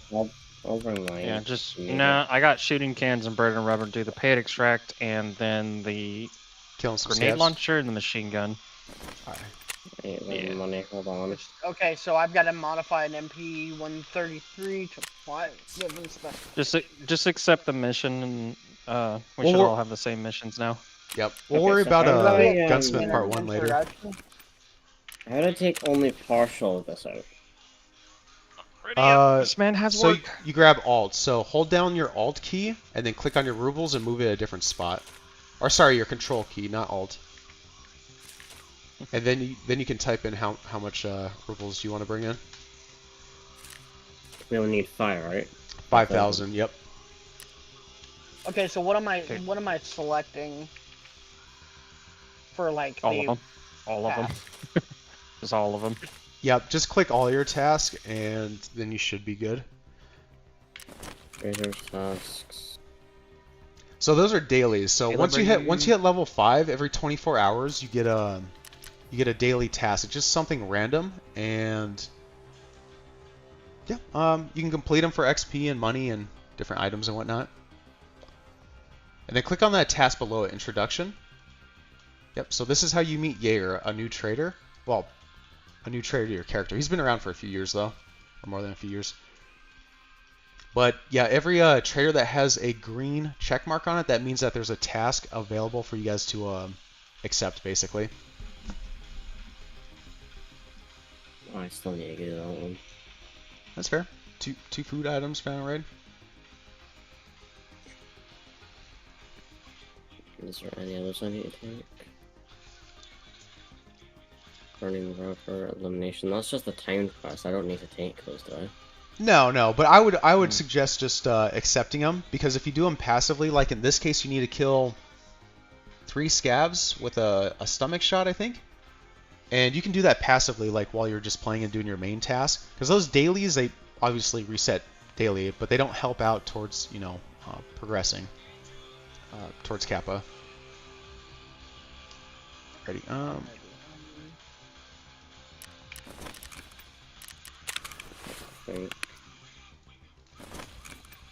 And over 3 Selwas. Yep, so I'm still on the... Well, actually, no, I just finished that task a few days ago. So those Saluas are the big red heals. There we go. 400 out of 400 HP. You got to find 3 of them in a raid, and then you turn them into Therapist. What are the cameras? Salua? Or Salua. Cameras for I got 1 out industrial of plant. 3.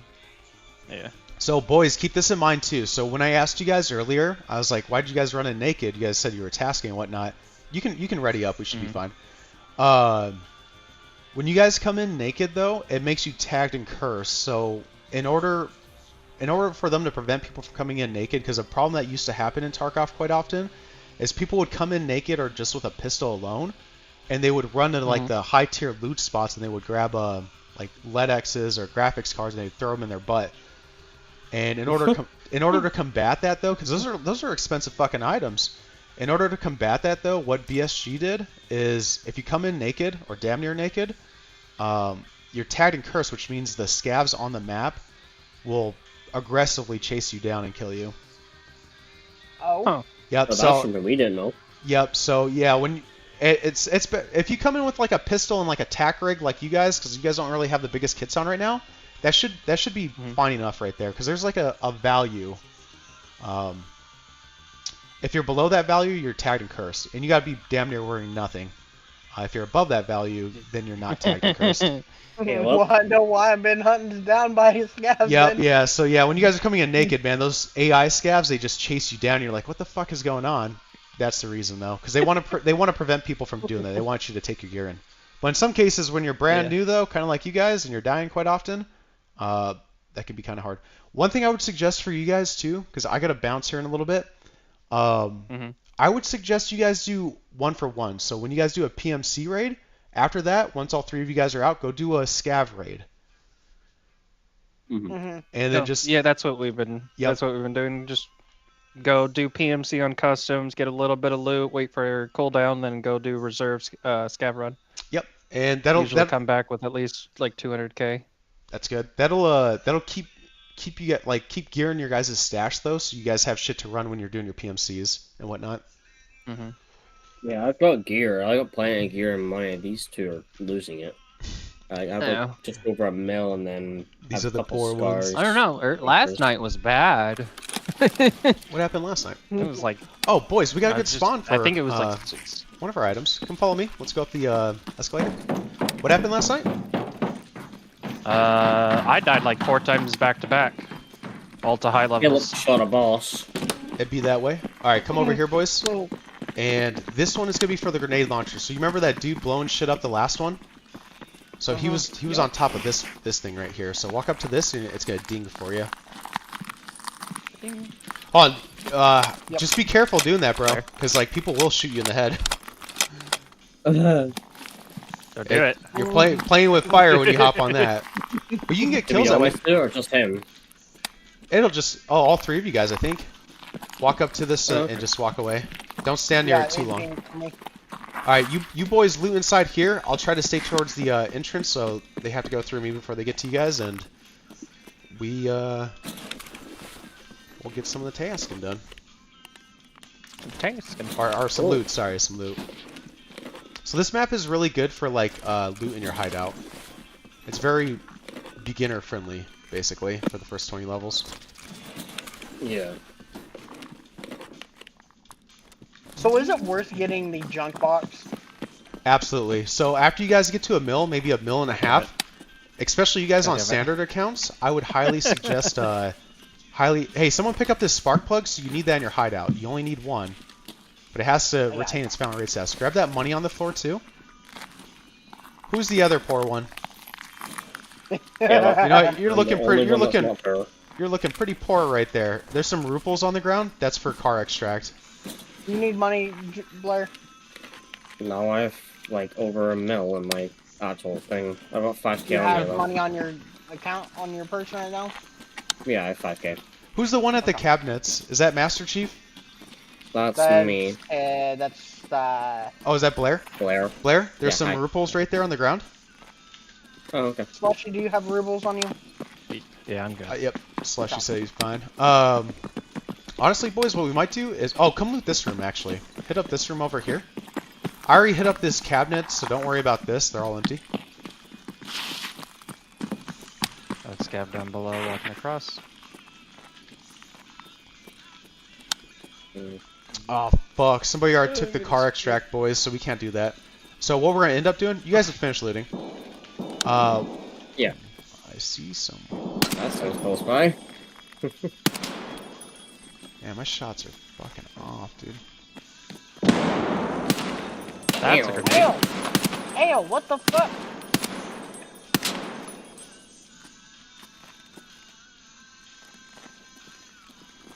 That hurt. Was that one of your guys' nades, or was that bad guy nade? Let's see it. Bad guy. Alright, that's fine. Oh, man, I can't reach him from there. My arm! Alright, There's a guy there, but I can't reach him. so what you're going to have to do, because your arm is blacked out, is CMS. So I'm coming up to you. Whose arm got blacked out? Mine. There's a CMS Or on the no, ground? it's not black. Oh, it's it's not not? black. Oh, it's just healed. Alright. Yeah. I'm just fractured for a minute. That was my shot, sorry. Got some pain meds if you need it. There is one guy that was down the stairs, but I was shorty, so it's Hey, not meds. exactly range. That's fair, that's fair. Oh, the He's scav. on the- Yeah, I was trying to shoot this fucker Yeah. earlier, dude. Yep. But someone threw that nade, and it wasn't that scav. It was most likely a PMC. So let me take point, boys, and we'll see if we can kill this fucker.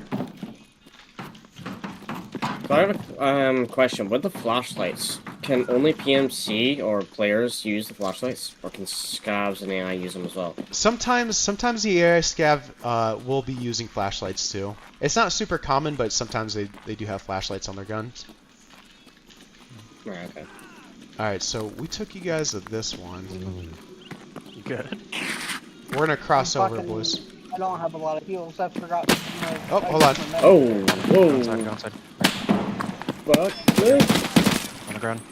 Alright. And then That come was back a to you little guys. close. So you come back here and come heal. I'll take that. I didn't take one shot yet, so that's fine. So, who's the one Caleb? that has messed up heals? Caleb. Me. Oh, Caleb. Oh, Blair? Helmet man. Helmet man. No, Caleb. Not the one with the shotgun. Oh. You know what? I want you to take this. It's a stem. You don't even need to use that. Just take that stem and then apply it. So that's a propitol, boys. So there's multiple different stems in this game. They're just basically fast use heals. They are more expensive and they're obviously just a one-time use. Yeah, I saw some that are like 30k or something. I keep selling them to get money. I feel like a car alarm's going off.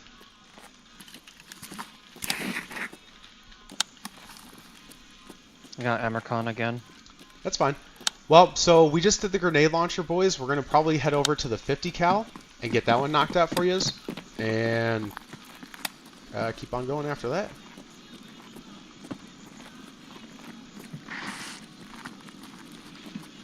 Caleb, you're All right. fine. I can hear you. We're going to cross over. Caleb, are you good? Do you need something? No, that fucking grenade chucked my ass. That was a nice nade. It looks like they most likely just... To that. Yeah. Are you bleeding out? What's going on? No, it's just fractured. I think you were just far enough away where it did some damage, but not kill you. Oh, hey, is it Caleb? Caleb, come over here. Do you have a splint on you? No. I don't. So come up over to me and grab this Alu splint. So an Alu splint is a 5-use splint. Yep. And then double F click it. Yeah, I've read that. All I right. read the description. It's a reusable splint or something. or semi. And then drop the alley swim block back on the ground once you're done.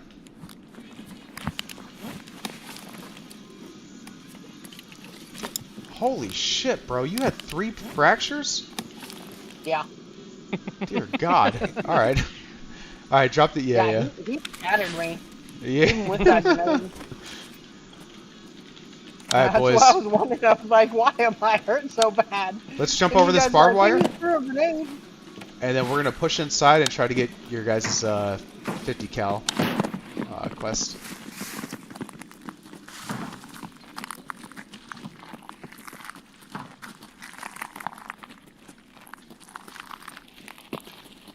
Hold on, let me clear out before you guys push. Sometimes you get people camping back here waiting for fools to walk in.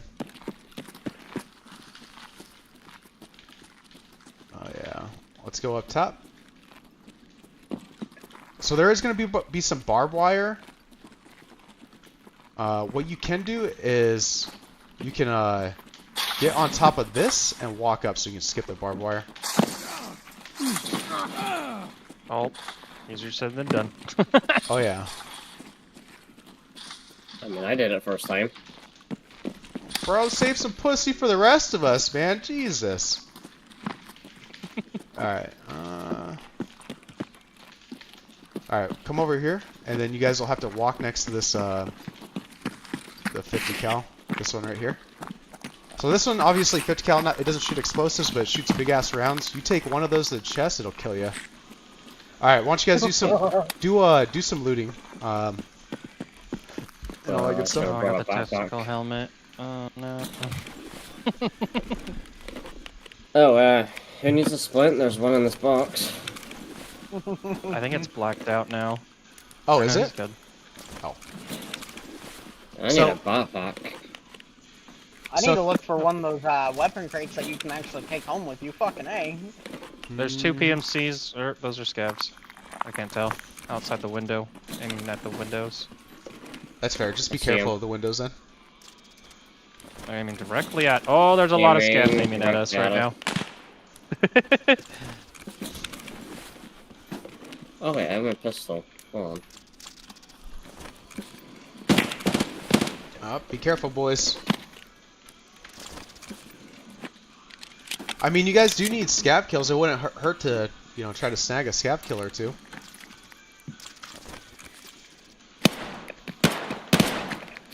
I got one. Kill, you bastard. God damn, I think I got 2 maybe.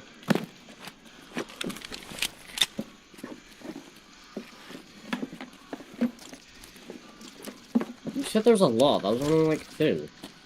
There's 3 of them. I snagged one of them. The 3rd. I think you might have hit the one I was hitting as well. So you might I have nailed 2. the dude in the head with mine. Oh, we got a scav coming up, boys. It sounds like he... Oh, I don't know what I was hearing. Now, we would hear him come through the barbed wire. Alright, did all you guys walk up next to that 50 cal? Yeah. Nice. Alright. I don't know what I'm tunnel vision. Oh, are you low on energy?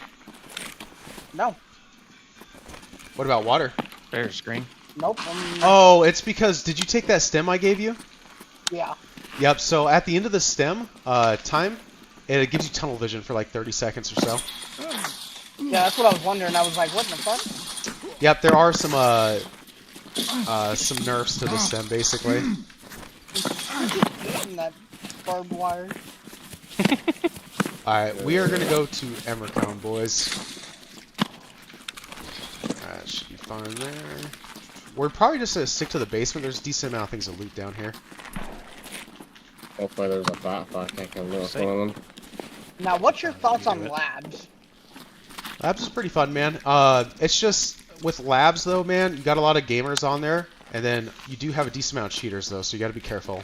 Because I have definitely ran into a shitload of cheaters on that map throughout the years. How can you tell they're cheaters? Yeah, it'll be look for, obvious, I guess. man. Yeah. Okay.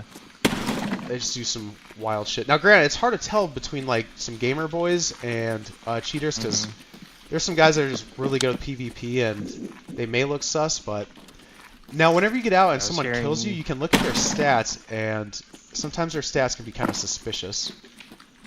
What's the point of taking the left door but opening the right one? I how does the It's just, bro, it's twice in a row, so it's just random, to be honest. Okay.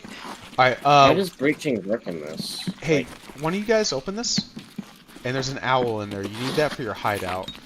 We'll end up finding more, so don't be too concerned if you don't have it. Oh shit! Whoa. Come back, come back, come back. Nope. Got a camper. Hold on, let me push it, boys. Yeah. Stay back. Yeah, that's a PMC. Fuck you!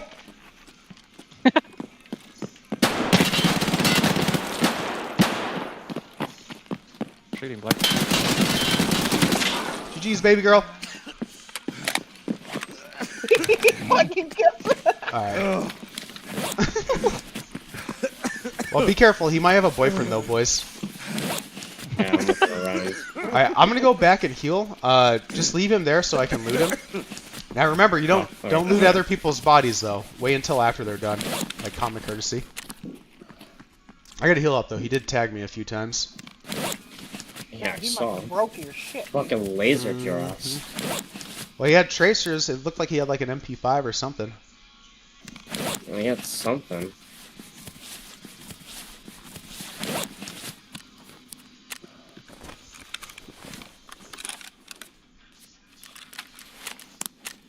This man was snacking. Yeah, it did damage like all over me, man. I was just hoping it didn't hit me in the head. I have a class 5 plate too in the front of this armor. He did damage to that too.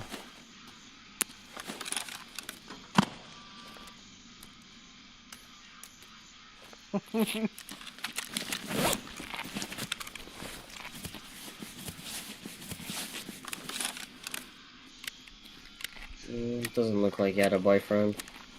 Dope, dope, dope. Come on back. I'm sitting right here, just looking. Oh, I don't know if you moved up more. No. I'm behind the guy's body. Just looking at this. Alright, let me go touch his body real quick, and then you guys can probably just have what's left on him, but let me look through him real quick. That body. As long as I got a Well, that's more backpack, I don't fun. care. Oh. No. Holy shit, he was a level 2. Mr. Butter, 762.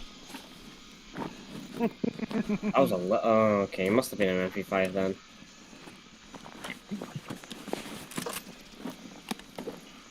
I nicked him at least once. I think Even with I the shot pistol? him with a slug, but... Bro, he I has a think it bunch reached of him. vodkas Yeah. on him for some reason. Man likes to drink. That's true, that's true. No, that doesn't give you any kind of drink though. It does. It gives Not you good, but Yeah, you energy. can, oh man. Alright, he did have good ammo in him. M80A1, boys, it's not too bad. Does he have a backpack? He does. Alright, yeah, you guys can loot him, and then take whatever you want off him. I just grabbed a few items.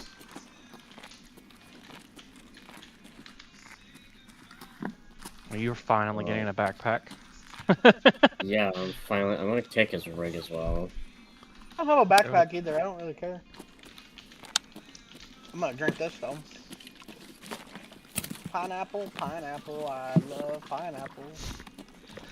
So with some drinks too, so Bible. like pineapple juice, apple juice, like the Coca-Colas, they'll give you like hydration plus energy. Okay. But other drinks like water bottles, those only give you hydration. Okay, And- his backpack had a lot of shit in it. Yeah, and generally, what I was told when I was new too, is generally you want to eat your food first and then drink water because sometimes when you eat food, it'll take away from your hydration. So like eating crackers, being know it's sugar does that. Drains your Yep, water sugar does badly. too. Yep. Hey, you guys want to take this guy's rig? I'm not gonna have enough I don't have room as room. much as I thought. Yeah, he's got a. I can't even remember the name of that tack rig, the black one though. Yeah, it's a good rig. I just don't have space. I thought you would I'll have had take it. space Let in his me backpack. search it though. He has the Yeah, I'll hard take it. drive. He brought a shit ton of ammo for those gods. I know, I've got his MP5. Yeesh. I just don't have any space for his ammo. I'll take Actually, the you ring, know it's what? fine. It's same one. I got a I'll splint. give you a bit of money. Oh, you know what, boys? There's a quest I actually have to do that I'd forgotten about. I can do it. You know what? Following you, Captain. Yeah, let's go back this way. It'll be real quick. I just have to grab an item off a car. It's a new quest. I had forgotten about it. They introduced it like a month or 2 months ago. Here, you guys stay down here. It'll literally take me like 30 seconds to go grab this item. Because I want us to stick to the underground, and we'll make our way towards our extract, and we'll go reset. Right, okay. Slush, are you able to pass at least one of those mounts with the MP5? The PP. Yeah, the PP. There you go. 2 on the ground. So you got the white punch, not PP. I don't know if I can. Is that the right magazine for that gun? It is. I just. No. Yeah, just make sure. Because I have pistol mags. Yeah, I'm guessing he had a pistol. Rah. Yeah, as long as I have a couple magazines, I can use it instead of the shotgun. Better range.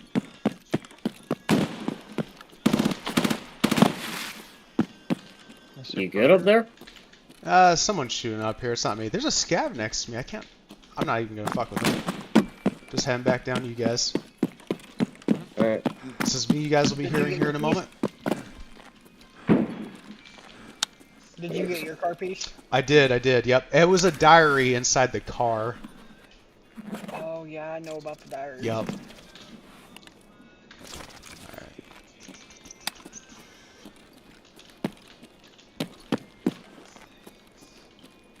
Alright, gentlemen. We shall work our way back down to the other side of this tunnel. Hey, there's a scav in here to loot too, if one of you guys want to go touch I that. looked at him. Did he? He doesn't have anything. Oh yeah, homeboy down here did some loot, man. He had a whole topped off bag, basically. He did. I have his bag. Yep. I thought I was gonna be able to put the rig in it and like keep it. Like fuck no. You know what? I'm gonna take this rig His real quick. backpack's full. I Yeah, got if I his get body to find armor a though, so that's rig, alright. or if I can find a backpack, I'm gonna grab it. That's fine. That's fine. So You're you, not. I don't have so one do the either. items what you call? Do the items with the circle and the tick are those task items or are those Nope. just So- items you can sell? So Found that in raid.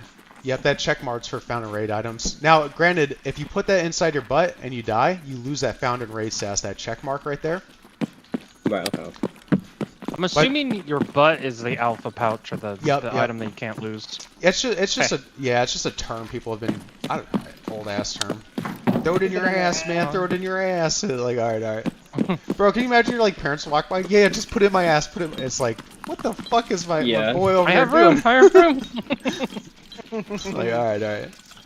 That's happened a I couple do times. like springs in your butt. Like, Yeah, let's kill up on an everyday basis. Oh, hey, real quick, I want you guys to verify on your task. Have all 3 of you guys turned in found and raid medical items? I think it's a therapist task. Therapist is the lady. Yes. Task. I still need to do Yeah. the Sawula med packs, but Oh, we're good. bro, I still have to do that too, man. I haven't fucking found. Well, no, sorry, I just finished that. I didn't have time to play yesterday, but Are you like 2 talking about days the ago. shortage one? I think so. Yeah, shortage. Yeah, I haven't done it yet. Oh, you haven't? I have So one you need to find 3 medical items found in raid, right? Find 3 Salawa first aid kits and raid. It's the same and thing then we're Honda talking Band. about. Oh, that's the same one. Yeah. Yeah, he must have already turned in his medical items to therapist. Mm-hmm. All right, boys. Where we go to Immercon. Yeah. Yep. Yeah, you have to find Emercom, and then you have to find 3 found raid, like medical items, and then just turn them in. Could be anything. Oh, so I've already done the first one that you're on about? Yep. Yeah. I did We went to remember that- turning like that bandages green and stuff tent like thing. that. That was the Immercon. So, I always thought this was out of bounds for some fucking reason, but if you guys can come through here, so like the underground area leads south to north, north to south.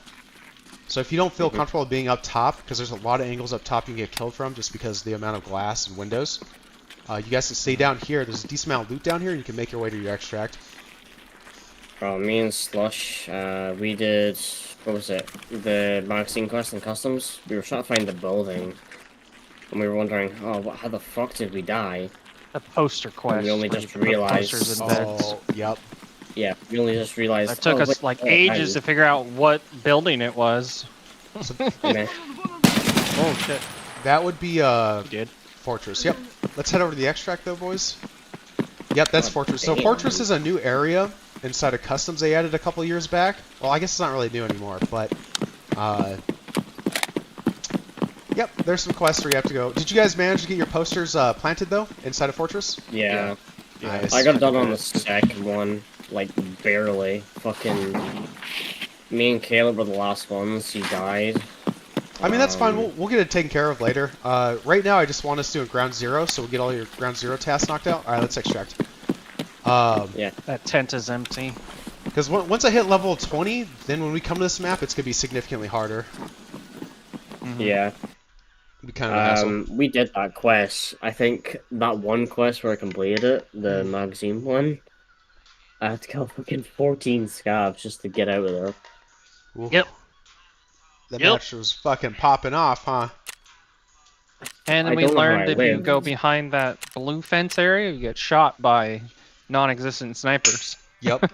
So that's another green flare extract. There's not a permanent green flare that spawns over there, so you got to buy them while you're in your stash off the flea market or off the traders. But yep, if you pop your green flare at a 45-degree angle, on the bottom right of your screen it'll say signal flare area. So that's indicating, hey, you can shoot your green flare up. And then once you do that, you're friendly, and that sniper scav will let you go down there and extract, basically. Right, okay. The green flare extract, that's something new they added a few years back, which is actually kind of nice, to be honest. And then in your guys' special slots, you see your special slots? You can put green flares in there. Oh, how do we unlock those? The Is that smaller through ones? Yep. Unlock what? The special slots that you're talking about. No, How do you have to guys unlock? should have them unlocked. We do. They're grayed out. He means Oh, no, they're still certain there. items can go there. Yep. So what you guys need to do right now, though, is you see where it says, actually, I could just find out where this is at. So even at level 1, traders sell you green flares. So go to Jaeger. Oh, you guys don't have Jaeger yet. All right. Well, That's what we're working on. after you guys get Jaeger, y'all can bring it in. Actually, what I'm gonna do for you guys is I'm gonna bring you guys in 3 flares a pop. 2, 4. I need 4. I have one. And We don't, oh, you already don't have the one gun yourself? To fire it. Yeah, we just don't have the gun to fire it. 'Cause Oh, Jaeger sells no, it. don't use that gun thing. That thing's kind of dumb. Stay away from the gun. Stick with the actual flares. So drop that gun, put it in your stash, and I'll bring you in each of you guys 3 green flares you guys can put in your special slots. Because I gotta go to work here in a little bit, and that gives you guys 3 opportunities to extract in certain areas on like different maps. And then one thing I want you guys to get in the habit too is so who's a good example? Am I watching Slushy or Blair? Blair. So watch Blair's screen real quick, you guys. So go to gear, back to your stash. And then you see the pistol you're using, that TT. So inspect it. So one thing I want you guys tracking too, though, is... Oh, let's see. So you see at the top how it says durability? It's like 41 out of 92. Yep, you guys need to repair it. Always repair it with Mechanic, though. Mechanic does the best job. He does do it for a little bit more. But the thing is, when your gun gets below like 90%, it can jam on you, though, while you're shooting, which, you know, mid-firefight, that's like the last thing you want to happen to you, because then you're going to get killed. So always repair your weapons before you go into raid. Same with armor, too. And then obviously, look at your energy and hydration. Those are the 4 items you need to check before you go into any raid. Make sure your armor's repaired, make sure your weapons are repaired, and then make sure you eat and drink, too. I need food, and I need crackers. So you hit my limit for the day. Oh, no, apparently not. Well, hold off on the crackers. I'll just bring you in some food. So crackers, I know that it's the only food available at like level 1, but they are fucking horrible. They give you energy, but they also like drain your hydration, which is kind of shit, but Mm-hmm. Tis what it is. Wait, was that not food? And then once you guys are situated, make sure you guys turn in that the task though, and medical items or whatever you need to. Sweet. Here's the line. Yep. And now we're on deboot. Deboot. Okay. That's eliminate. Is there a point of keeping the dog tags or no? There's some tasks where you got to turn in specific dog tags. I would hold on to them for the time being. I need 2 of those. I don't have any food things apparently. You said Install the the spark Wi-Fi. plug? Keep that for Yep. something? So that spark plug, go into your hideout, Alright. and it should show you one of the items in there may be green, and just go upgrade that. So I think it's for your generator. I think you need the spark plug to get your generator working, which allows you to put fuel inside your hideout. Right. Double checking. I already have my This generator at feels like a level hard 2. one to do. Oh, you do? All I'll right. have to get some. Yeah, I think Oh, so. we should have gave it to one of the others. I mean, that's fine I'll though. Wait. drop them. No. I have a So spark plug. yeah, if you bring it back in a raid, it loses its found raid status. Aw. Yep. So now Yeah, I it's have just a- sell it at that point. Yep. I Basically. have a spark plug. Oh, that's fine. That's fine. Go in your hideout and make sure you have your generator turned on. Or are created basically. Find out.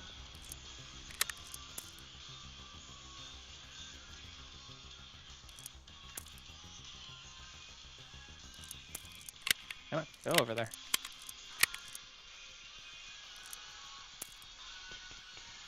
Oh, this is what the fuel's for. Okay. Mm-hmm. And what is this? So what does this do? The generator. So the generator allows you to put fuel in there. So it literally gives you power so you can start crafting things. Because if you look around in your hideout, some of the other stuff in there, you can craft things. So when you craft different items in your hideout, it'll retain its found in raid status so that you can turn it in for task or, well, our task, yeah.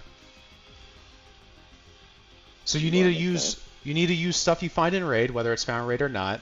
And then once you have those items, you can craft an item inside your hideout. But you have to have the fuel running, though. You have to have the generator running. Okay. Now, you can't cheese it. You can't turn on the fuel to start the craft and then turn it off real quickly. Because instead of it taking, 2 hours to craft, it'll take, 40 hours to craft. Which is insane. 2.5 million to upgrade stash. Yep. Yeah, so see, that's the thing is you guys have the standard account right now, and if you guys want to upgrade your stash to my size, you can do that in game. You don't have to spend actual money, but it does cost a decent amount of money though, and time in raid to build it up. But it's more than possible. I've done it before too. It's been a couple years since I played on my baby account, but I was just curious how difficult it was on a standard account, so I did a Kappa run with it. Okay. Alright, when you guys are ready, make sure you guys eat, drink, repair any armor or weapons you're using, and we'll go back in. And then make sure you guys turn in your tasks too. Don't forget about that. I need. And then what other tasks you guys be working? I don't even have food. Your stuff's more cluttered than mine. Fuck off, alright? Oh, hey, so one way to make room in your stash too, boys, is you can pull off the magazine and your pistol grip on your rifles, and it'll cut the size of your rifle in half. And then whenever you want to use it, obviously just reattach your pistol grip or your magazine. So double F click on the M700. What? Or sorry, not the M700, that T5000. So, yep. So you folded it, that's fine. So inspect, and then pull. You see the pistol grip? Pull it off. You see how it cut its size in half? Yeah. So you you guys with standard accounts, you guys have such small stashes that you want to do, like, you want to min-max how much room you have in there. Shit, my bad. So if you have some rifles inside your stash, you can pull out the magazines and the pistol grips. It'll cut the rifle in half, basically. Not every rifle allows for it. So like the SV98 doesn't have a pistol grip on it, so there's no pistol grip to pull off. So you can't make that sniper rifle any bigger. And then pull the mag out.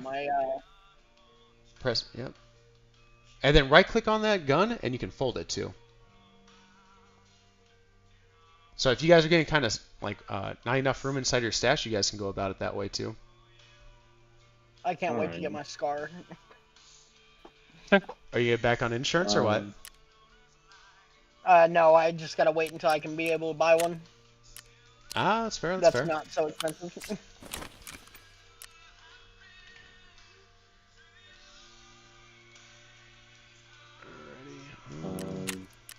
I don't like these shotguns. So the flea market's where you can buy anything. Yep. And that's level 15. It is, yeah. They didn't want people like the first day of wipe getting access to flea market. Now, granted, you can still hit level 15 the first day, but you gotta get lucky and know what the hell you're doing, basically. Okay. So when we first get in, boys, what I'm gonna end up doing, you guys turn in your tasks, right? If you were able to. Yeah. I think so.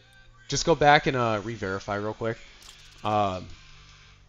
It used to be level 5. When I was really new, it was level 5. Granted, it was harder to gain levels back then, but they changed it to like level 10. Then they did level 20. People started bitching that level 20 was too much. And it's been at level 15 for a couple of years now.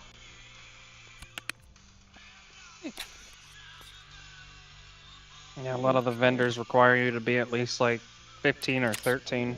Yep. I can't do anything for that one.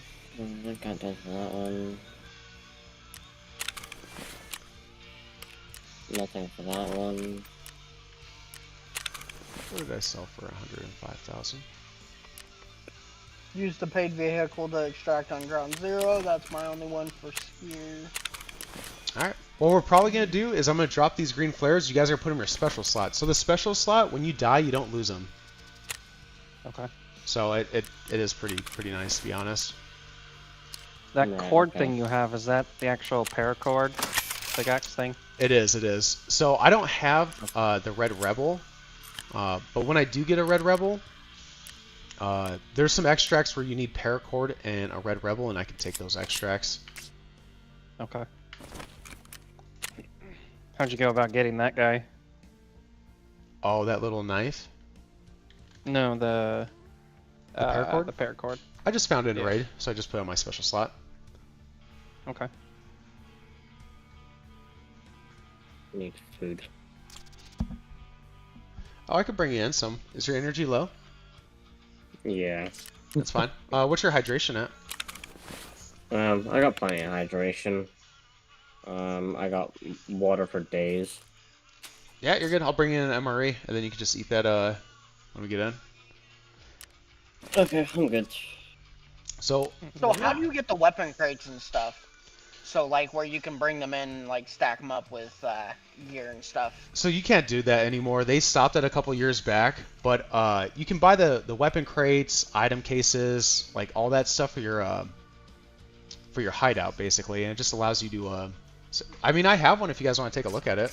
I'll show you guys kind of what they're like. So these are scav junk boxes filled with like loot.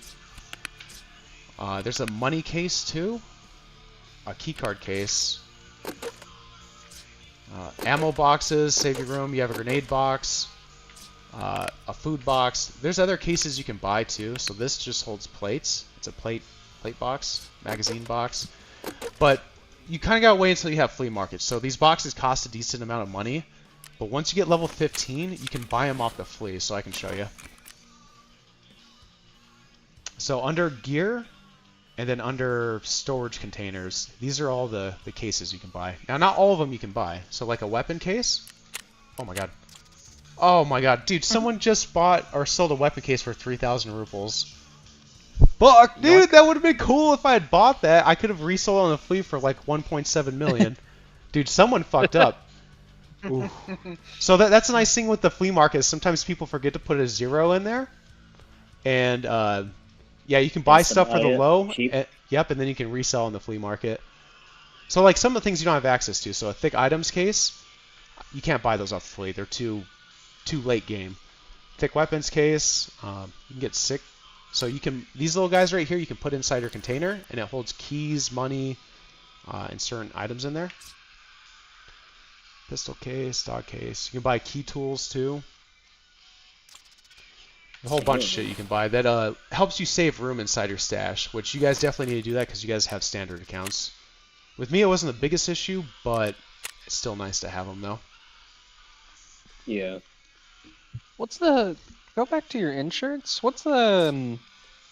There's like this gold shield over your stuff. Oh, yeah, you Let guys me got to make sure check. you're insuring your ship before you go on a raid. Yep. Yours is different than ours. When we insure, we don't get that shield thing. I Right click on that pistol. It should be the same. And then click insure Go real back, quick. Hold on. And then click OK. Now with insurance, always stick with Prapor. You see, he has a gold shield on it now. Yeah, it should be the same. There shouldn't be anything different between a standard account and EOD account for that. Now, the quickest way to insure, though, boys, isn't doing it individually like this. It's when you go into raid, it gives you the option to insure. So, who am I watching? Blair? Yeah. Yep. So when party leader, who's party leader? When Slushy goes in, click accept, and then this is your insurance screen. So click insure all. Yep. Always insure through Prapor. Don't ever use therapists. Okay. And you should be good right there. And then the bottom right, insure. So it costs you 9,700 rupees to insure that. And then do ready. And then when it comes down to it, the way you get your insurance back too is if no scavs, AI scavs, player scavs, or PMCs pick up your gear. If your stuff is just left there whenever the map times out, it takes 24 hours IRL, but you'll get your shit back in insurance, which is in the bottom right of your screen. You have that little messenger, and then you can just collect your items back. Right. Okay. Oh, I could have insured that scar that I picked up off that dude. Damn it. No, you were a scav trying to get it off the map. I think Oh, that's what's happening. Yeah, Kelp, if you find it in the road, you can't insure it while Oh, you're in there. you ruined my happiness. I was so close. all right, boys. I gotta take a piss. I'll be back though. Alright. Alright. All right, we're gonna go back to the VOD. And Embassy, I'll be back here in Sean, a sec. in the Macedonian border, I was threatened from Macedonians, agents. Cursed me badly. Don't even ever come in our country, this, that. I'm a friend of Chris. He's telling me at the border. And I tell him straight up, F you and him. If you want to kill me, kill me. So something is behind cover. So what is something? I will advise in this interview. Intelligence agency, US intelligence agency is the best. But they need to investigate the source sometimes. It's nobody perfect. I'm not perfect. I did make mistakes. I was not perfect spy. But trust me, I was diamond. I operated everywhere. I was never exposed, never was nobody suspicious in me. I did very good, but I was not perfect. But agent maybe make a mistake. Why you don't question him? Why you want to lose the source? Sean, I can say to you, I want people to hear that. Believe me, I'm better than 100 CIA agents. I was better than 100 CIA agents. I was. CIA agents, they can do job. Don't take me wrong. They are intelligent. They have money, they have sources, everything. But I was inside. CIA agent couldn't go where I went. CIA agent couldn't sleep between Al-Qaeda members. I slept with them, with 15 of them. I was in Raqqa, sleeping with 15, 20 of them. Imagine one of them just smell I'm a spy. They will burn me alive. But I did that. But CIA agent would not do that. So this kind of hard I had. So if you have a man like that, why you want to lose him? I hope they listen and they correct the mistakes. They always have a source. If they have a spy, let's see what he said. Maybe the agents make a mistake. We don't need to rush to judgment and just ban him. Let's help him to find the truth. What's behind? Who's behind? Alright, 1 second, gentlemen. Alright, we are trying to get to the vehicle extract, so I think we got a good spawn for it. Actually, we did. Yeah, follow me, boys. Oh, wait, we're on second fucking floor. Let's get down to first floor real quick. Is everyone back or no? Uh-oh. Oh, hey, green flares. Come over here. I'm gonna put 3 down in each pile. Once you guys get your 3, pick them up right on the ground. And then you come over here for your 3. Yep. Come grab those flares and put them in your special slot. No, grab all 3. And then, are you guys there? What do you say? Oh, I'm fucking muted. I'm sorry, boys. I was like, what the fuck's going on? Alright, so grab all 3 flares. And then I put 3 over here. Or... And then put them in your special slot. No. I have 1, so... That's fine, that's fine. 2. Need 1 more. You should be able to put a... I might have forgotten 1 flare. Too many. Yep. Sweet. Alright, I think we got good spawn. Let's go downstairs and make our way over to our car extract. He's already popping those pills.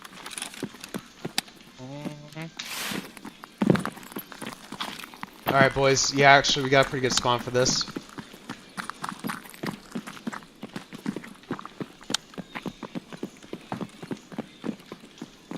Shit, I Oh, can't do you get have out of those the window. crackers, by the way? Come on, Caleb. We gotta be quick about it, too, Alright, because there may be some other goobers trying to take this extract. I lost you. Go back, grab them. I just need to make sure no other PMC takes our car extract, boys. You're good. Oh, apparently I didn't do that. Right. Alright. I hear him. I hear Over him. here, boys. I can hear the special remnant of the barbed wire. Alright, you guys all have your money on you? Yeah. Yeah. Alright, I'm gonna pay for this sucker right now. And then you guys will have to... You guys got 58 seconds, so keep running down this road. Yep, come on down here.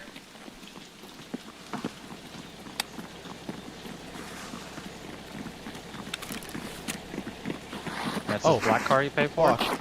Yep, black car right there. Should be under like 5k rupees.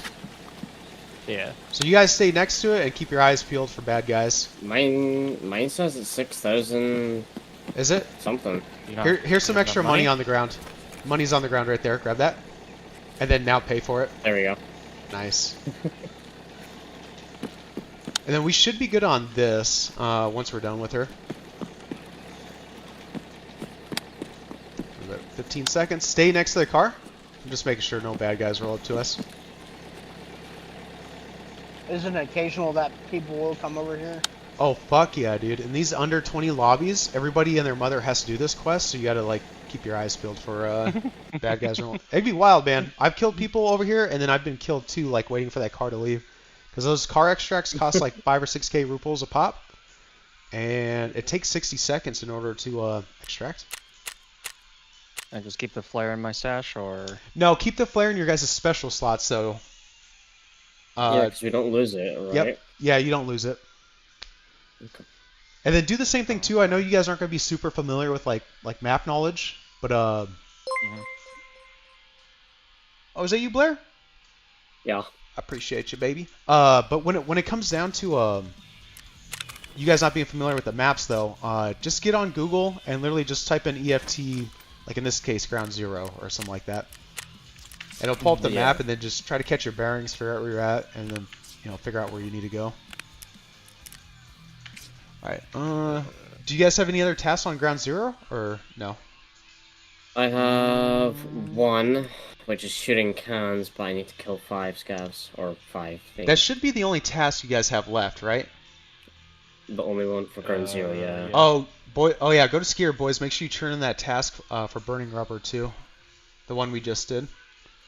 Yep, now hand over a found item, raid item, BNTI, module 3M, body armor. Yep, that's a white body armor. And hand over a bolt action shotgun, TOZ 106, 20 So gauge. shotgun and body armor. Yep. Yep. Taz is a On any shitty location, shotgun. I think though. it's a 12x70 caliber for shotgun. Something like that. But, yeah, you'll turn that in. And then Shady do contract. introductions and we're done. We get Jaeger. Yep. Should have time for one more raid, boys. Hand over the message, obtain Jaeger's. Find Jaeger's camp on the specified spot. Yeah, I just have the introduction to do. Find Jaeger, Uyghurs camp at the specified plot on woods. Obtain Uyghurs encrypted message and hand over the message. All right, boys, let's go do one more raid, and I might have to call it after that because I have to get up to work here shortly. What is it, Friday? Alrighty. Yeah, today's Friday. We were supposed to get a 4-day weekend this weekend, and they said, fuck you. Yep,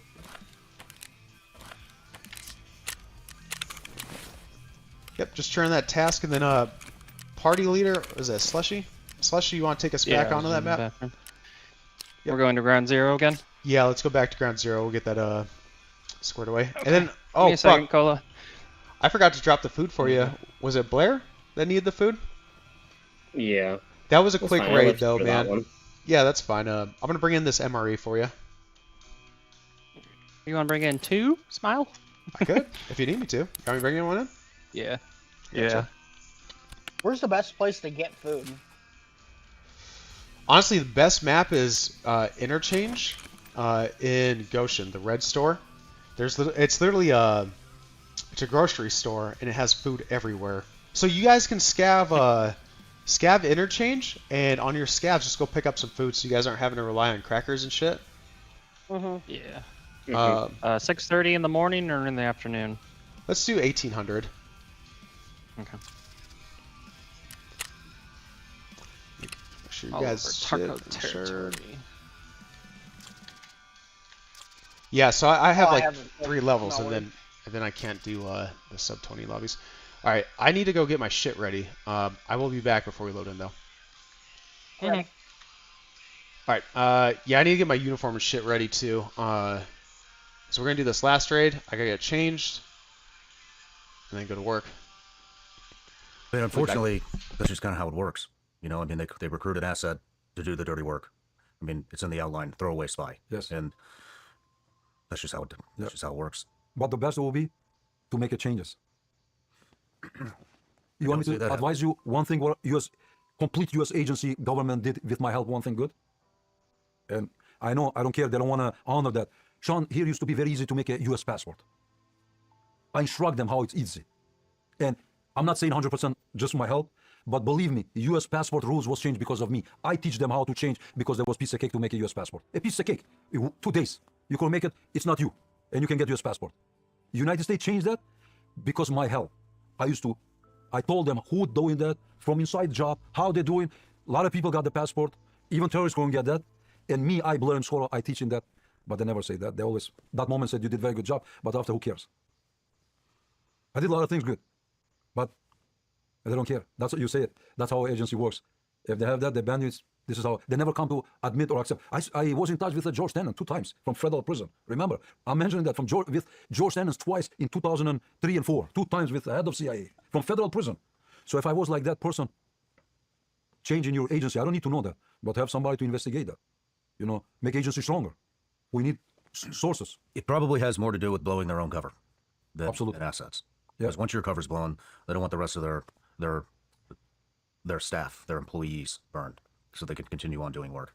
But so in the hospital, you said they came to you in the hospital with a stack of money. Yes. And what was that conversation like?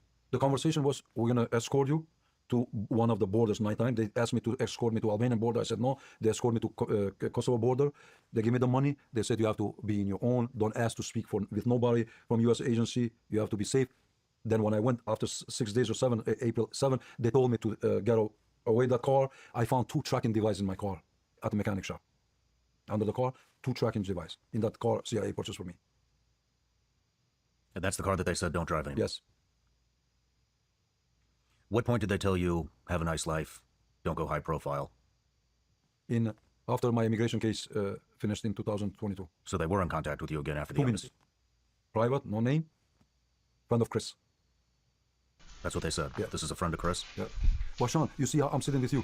Believe it or not, I used to get the information from inside CIA in these few years from the source, who's very close to the CIA. American, not Albanian. American, who's very close to CIA. And the source told me what they even say. If the Yeah, video that's is fine. on your account, like you posted it, you just tell me your stuff. All right. Your, My username, BlairTO5. So Can as do that later. as far as I can tell with you guys, I think all you guys need are just scav kills, right? Yeah, I think for part 0, I yeah. gotta get scav kills with the AUG for ref. Hold on, I'll check my skills. You know, I've got to say that gun is not as bad as I thought it would be, but it That's the one with the That was- whack ass that- scope on it, huh? yeah. yeah. Here we It's a can go. circle, and it shoots everywhere in the circle. Bro, yeah, that gun is kind of fucking trash. There's a different AUG where you can put a normal like red dot on it, and kind of go about it. But let's go up here and do a little bit. Oh, hey, food is gonna be right over here too. Two MREs. In here. Yep. Okay. And then each one of you guys grab one. We'll do a little bit of looting up top, and then we'll see about getting a few scav kills. I gotta leave after this one though. So just if you guys are gonna keep on playing all that good stuff, just come back to ground zero, finish out your scav kills and all that good stuff. Where's the food? I think all of our scav kills are anywhere. Oh yeah, Yeah, that's we want any true, for all huh? of them. Good. Yeah, I guess you guys go to any map, huh? Oh, there it is. Here, let's go up top. I got some shenanigans we can loot up here. Man's a ninja. I lost where he went. He's so quick. I think he went up here, yeah. Oh, I thought he left. Yeah, I'm blind. Yeah, that's... Oh, I forgot about this part. Be the case sometimes. You can do it.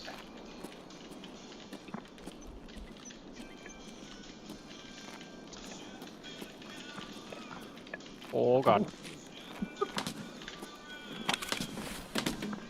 Let me up! Are you good? Jesus. I can't jump right there. Yeah, well, no, I pushed him off. Oh, you dick. What we'll probably do for this run too, you guys, is we'll go over to the green flare extract, the Mira Avenue, I think is what it's called on this map.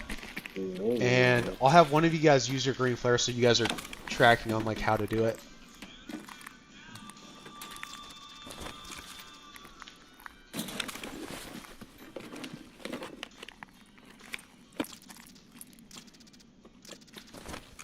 Didn't see anybody. Heard shots, but didn't see. I got a Suela. Oh, do you really? Nice. Yes, sir.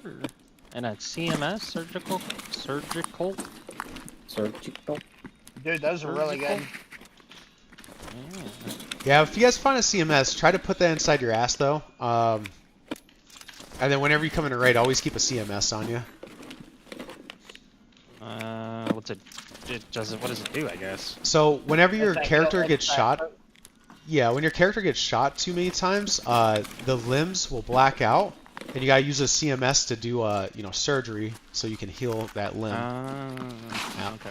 The only things you can't CMS though are your chest and your head though. If your chest or head get blacked out and for some reason you're still alive, which can happen, yeah, you're just kind of fucked. And it only takes one shot to the chest or head and then An you're dead. AWL is inside this bit, inside over here. I'm gonna, An AWL, it's like a pick. Oh yeah, when do you guys need that for your stash? It's inside this crate. Right here.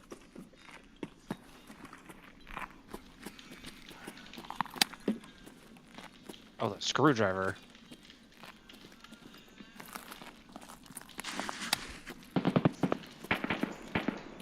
Somebody's happy. Yep.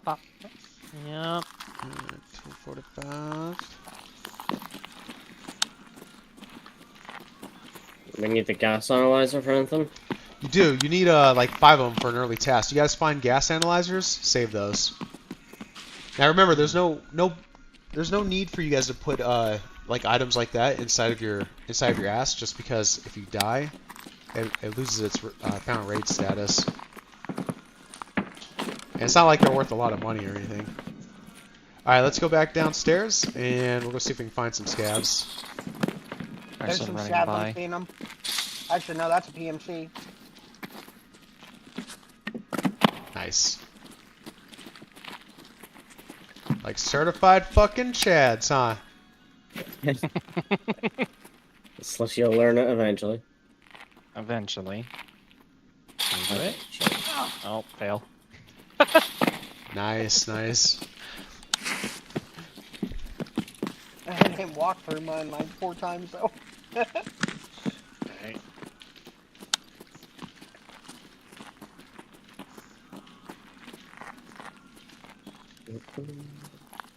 Alright. Where's our third? Or fourth? I'm downstairs. Staircase. Oh, did you go all the way to the basement? Pretty We much, should- yeah. Too much. Oh, yeah, let's go downstairs then. Yeah, the basement would probably be best, to be honest. I forgot, you guys didn't get those scav kills on any map. I was thinking it was just specific to Ground Zero. It was for the first part. Seems I got it. He got it. I don't know if I got it. I think I did. Just open your task real quick and see if it says Ground Zero. If it doesn't, then yeah. The task itself says Ground Zero. Oh yeah, eliminate 3 more targets. Yeah, so you need scav kills. Hey, I found another Hey. spark plug for one of you guys. I don't need it. Not me. Kill all you. Caleb, do you need the generator No, I can upgrade? take it. No, I'm in the I container, by the way. got it. You've got to get the upgrade too. I already got it. Everybody got it. Yep. Caleb, you may be Upgrade the only two one. then? I would grab that spark plug. And remember, you I've gotta go in already your built the hideout. generator. Right here. Yeah, my hideout's, I have my generator. It just now Oh, you upgrading do? the upgrade too. Oh, that's fair. Oh, That's so we're fair. good then. Alright.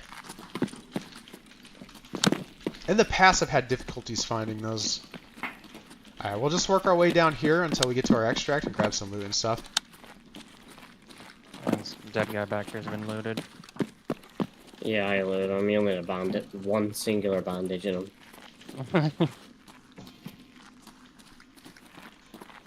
Oh, yay.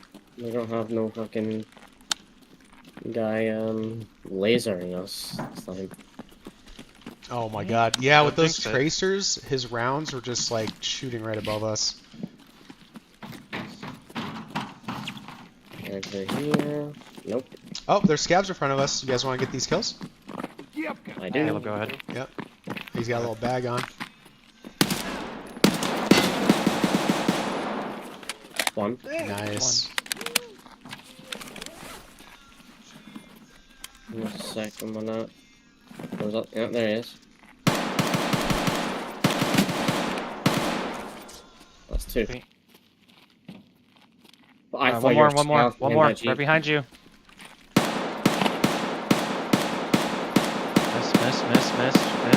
Miss. This thing is having issues. There we go. Holy shit, Fucking man. hell, A this thing whole is fast. fucking firing squad over here, huh? Miss. Alright, look, piss off, right? How many This more thing you had need? a... I'll need 2 more, but that's it. Okay. I'll take that sniper. I'm just covering you. Yep. Yeah, Hey, does anybody want this pillbox backpack in here? It's completely empty. That's a good I'm good good. backpack right there. You guys can do something called insurance frauding. So if you have a bag of the same size, you can throw your bag on the ground, being it's insured. So put all that stuff inside the pillbox. Ooh. Yep. And then take that blue tack rig and put that in the... So slide some of the gear inside the blue tack rig. Yep. So open it and then slide some things in there.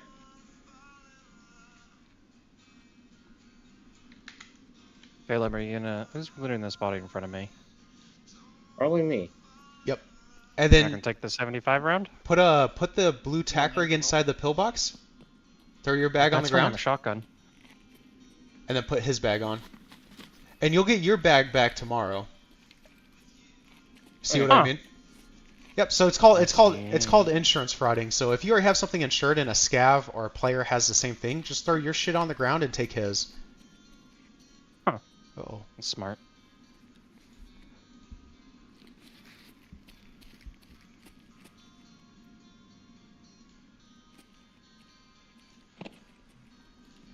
The thing on that guy.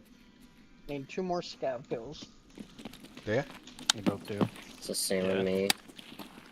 Alright, well, let's go up top. We'll see if we can pull some scav kills. Hopefully most of the PMCs are gone. a little box right here too. I hear him to the right side. I don't see him, but I hear him. Oh, yep, yep. Sounds like they're above us. They are, they are. So let's go this way. So the green flare extract, Mira Avenue, is right down the road. So that's where you have to use the green flare. And on our way out, I'm going to have one of you guys do this so one of you guys are tracking. Okay.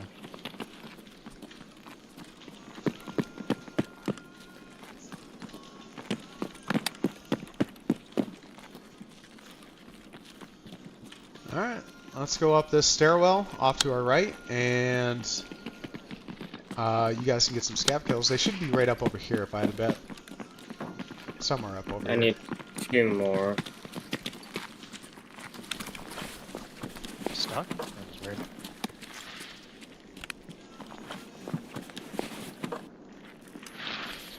See one. Right in front of us.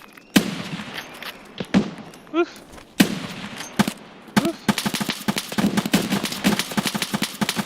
Nice, boys. There's one. Holy shit. One more.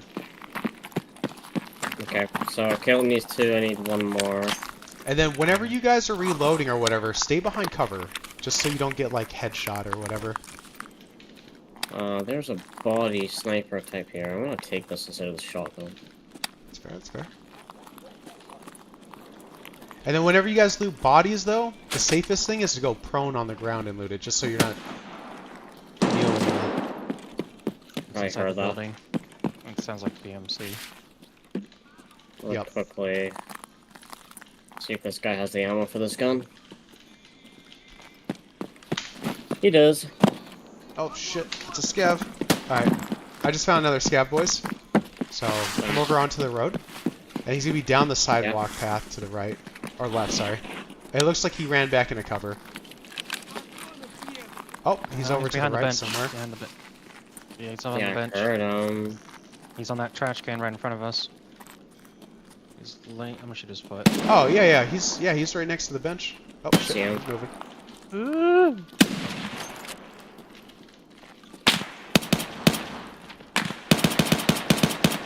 More than one. I think I killed him. I'm not entirely sure though. Well, I definitely have a broken leg now. Can I check that shit while I'm in here? The what? Okay. Wait, I think there's one more. Oh, yeah. Go prone on the ground, and then click on task and click on it. Your task update as you're in raid, so it'll tell you whether you got the kill or not. I see one. Don't shoot me. Yeah, kill it. I need 1 more, so someone else got that kill. He's in the brush. Take the shot if you have it. Who's got the sniper? Brush? Where? I do it. I have the sniper, but I Oh. don't know where he is.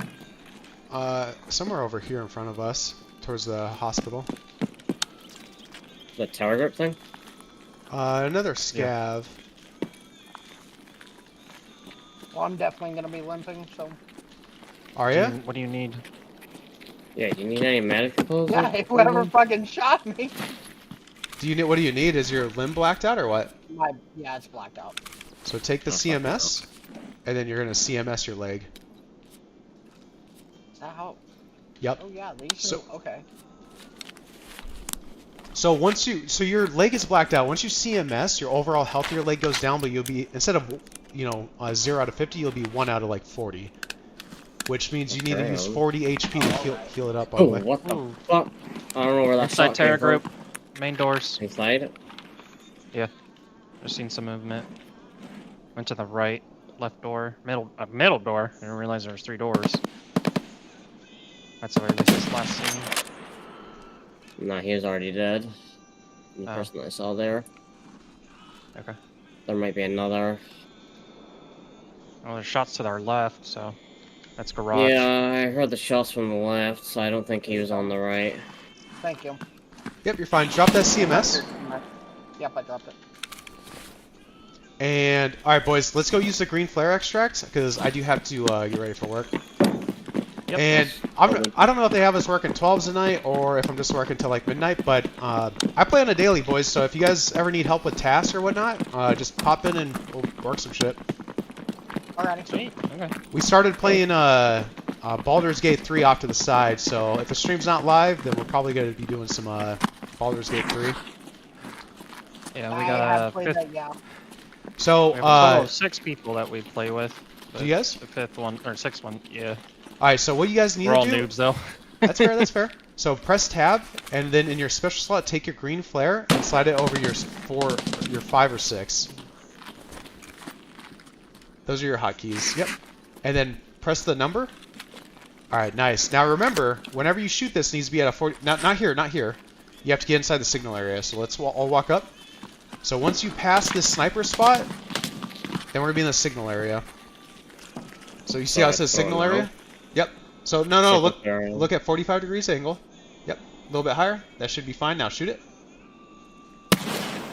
Wait till it goes green. It's looking pretty green. Look up in the air. Oh yeah, what was that? Now we're good for extract, boys. Let's go extract. So keep on running down, and you should be safe.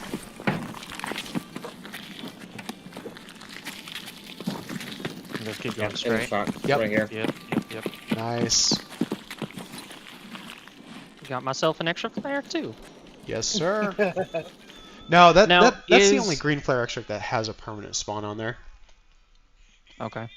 Is there always a flare nearby flare areas like that? No. So Or no? that's the only one. So there's multiple flare extracts like that on every map. Not every map, but most maps. It's a new extract they added a couple of years back. But the one on Ground Zero is the only one that has like a permanent flare spawn near it. Okay. But you can find those randomly in like bags and whatnot, or just while you're looting, or you can find them on scavs too. So I mean, and you can buy them pretty cheaply off the traders too. They're like 6,000 rupees a pop. But yeah, Okay. you guys just get in the habit of going between scav and PMC, just because you guys are pretty new. And That's what we've been doing. Yep. And then just build your money up that way. I would suggest when you guys get to like 1.5 million rupees, so you have some, because like once you get to 1.1 million, you don't want to buy the scav junk box right then and there. You want to have some leftover money that keeps you afloat afterwards, right? So when you guys get to roughly 1.5 million, I would suggest buying a scav junk box off of a therapist, because it saves you a shitload of room. And being you guys have standard accounts, you don't really have a whole lot of room to mess with in the first place. Yeah, so I think. ironically, I ended up buying the junk box at one point, but I was like, oh, this can't hold like ammo, so I sold it. Fuck, dude. No. Yeah. So different boxes are for different things. Like an ammo box would be for your ammo, magazine case would be for your magazines. You have weapon boxes that'll hold weapons in there. But the scav junk box is probably the most important box to buy right off the rip whenever you have a new character, because it allows you to put all the stuff you find in raid, most of the stuff you find in raid, inside there. Obviously, barring like food items, hydration, or medical items, because there's different boxes for that stuff too. But boys, I need to bounce and go to work and all that nonsense. But it was fun playing with you guys. I'll be on here later on tonight. Very much. If you guys need any extra help or whatnot. I normally play on nighttime just because they have me working the night schedule right now. But at the end of the month, I go back to days. So I'll be on like a normal, not non-crackhead schedule, basically. But yeah, pop in if you guys want to play though, okay? Alrighty. Later, boys. Good luck on the raids. Later. Yeet. Later. Rage.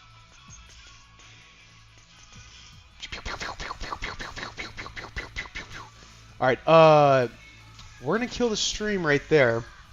I gotta go to work. I don't know if I'm working a 12-hour shift or if I'm just working like a normal 8-hour shift or whatnot, but I'm gonna go get that shit done. I should have had fucking today off too. And then when I'm done, we'll probably throw the stream up here later on tonight, and yeah, play a few hours, do some tasks, maybe help out those dudes if they need help again, and then kill the stream and do some BG3, some Baldur's Gate. So yeah, you guys have a good night. Peace. We got to kill it on all fucking how dare you pick your nose? Yeah, we still got to kill the stream on YouTube and kick. Nice, we got over the 3-hour mark too.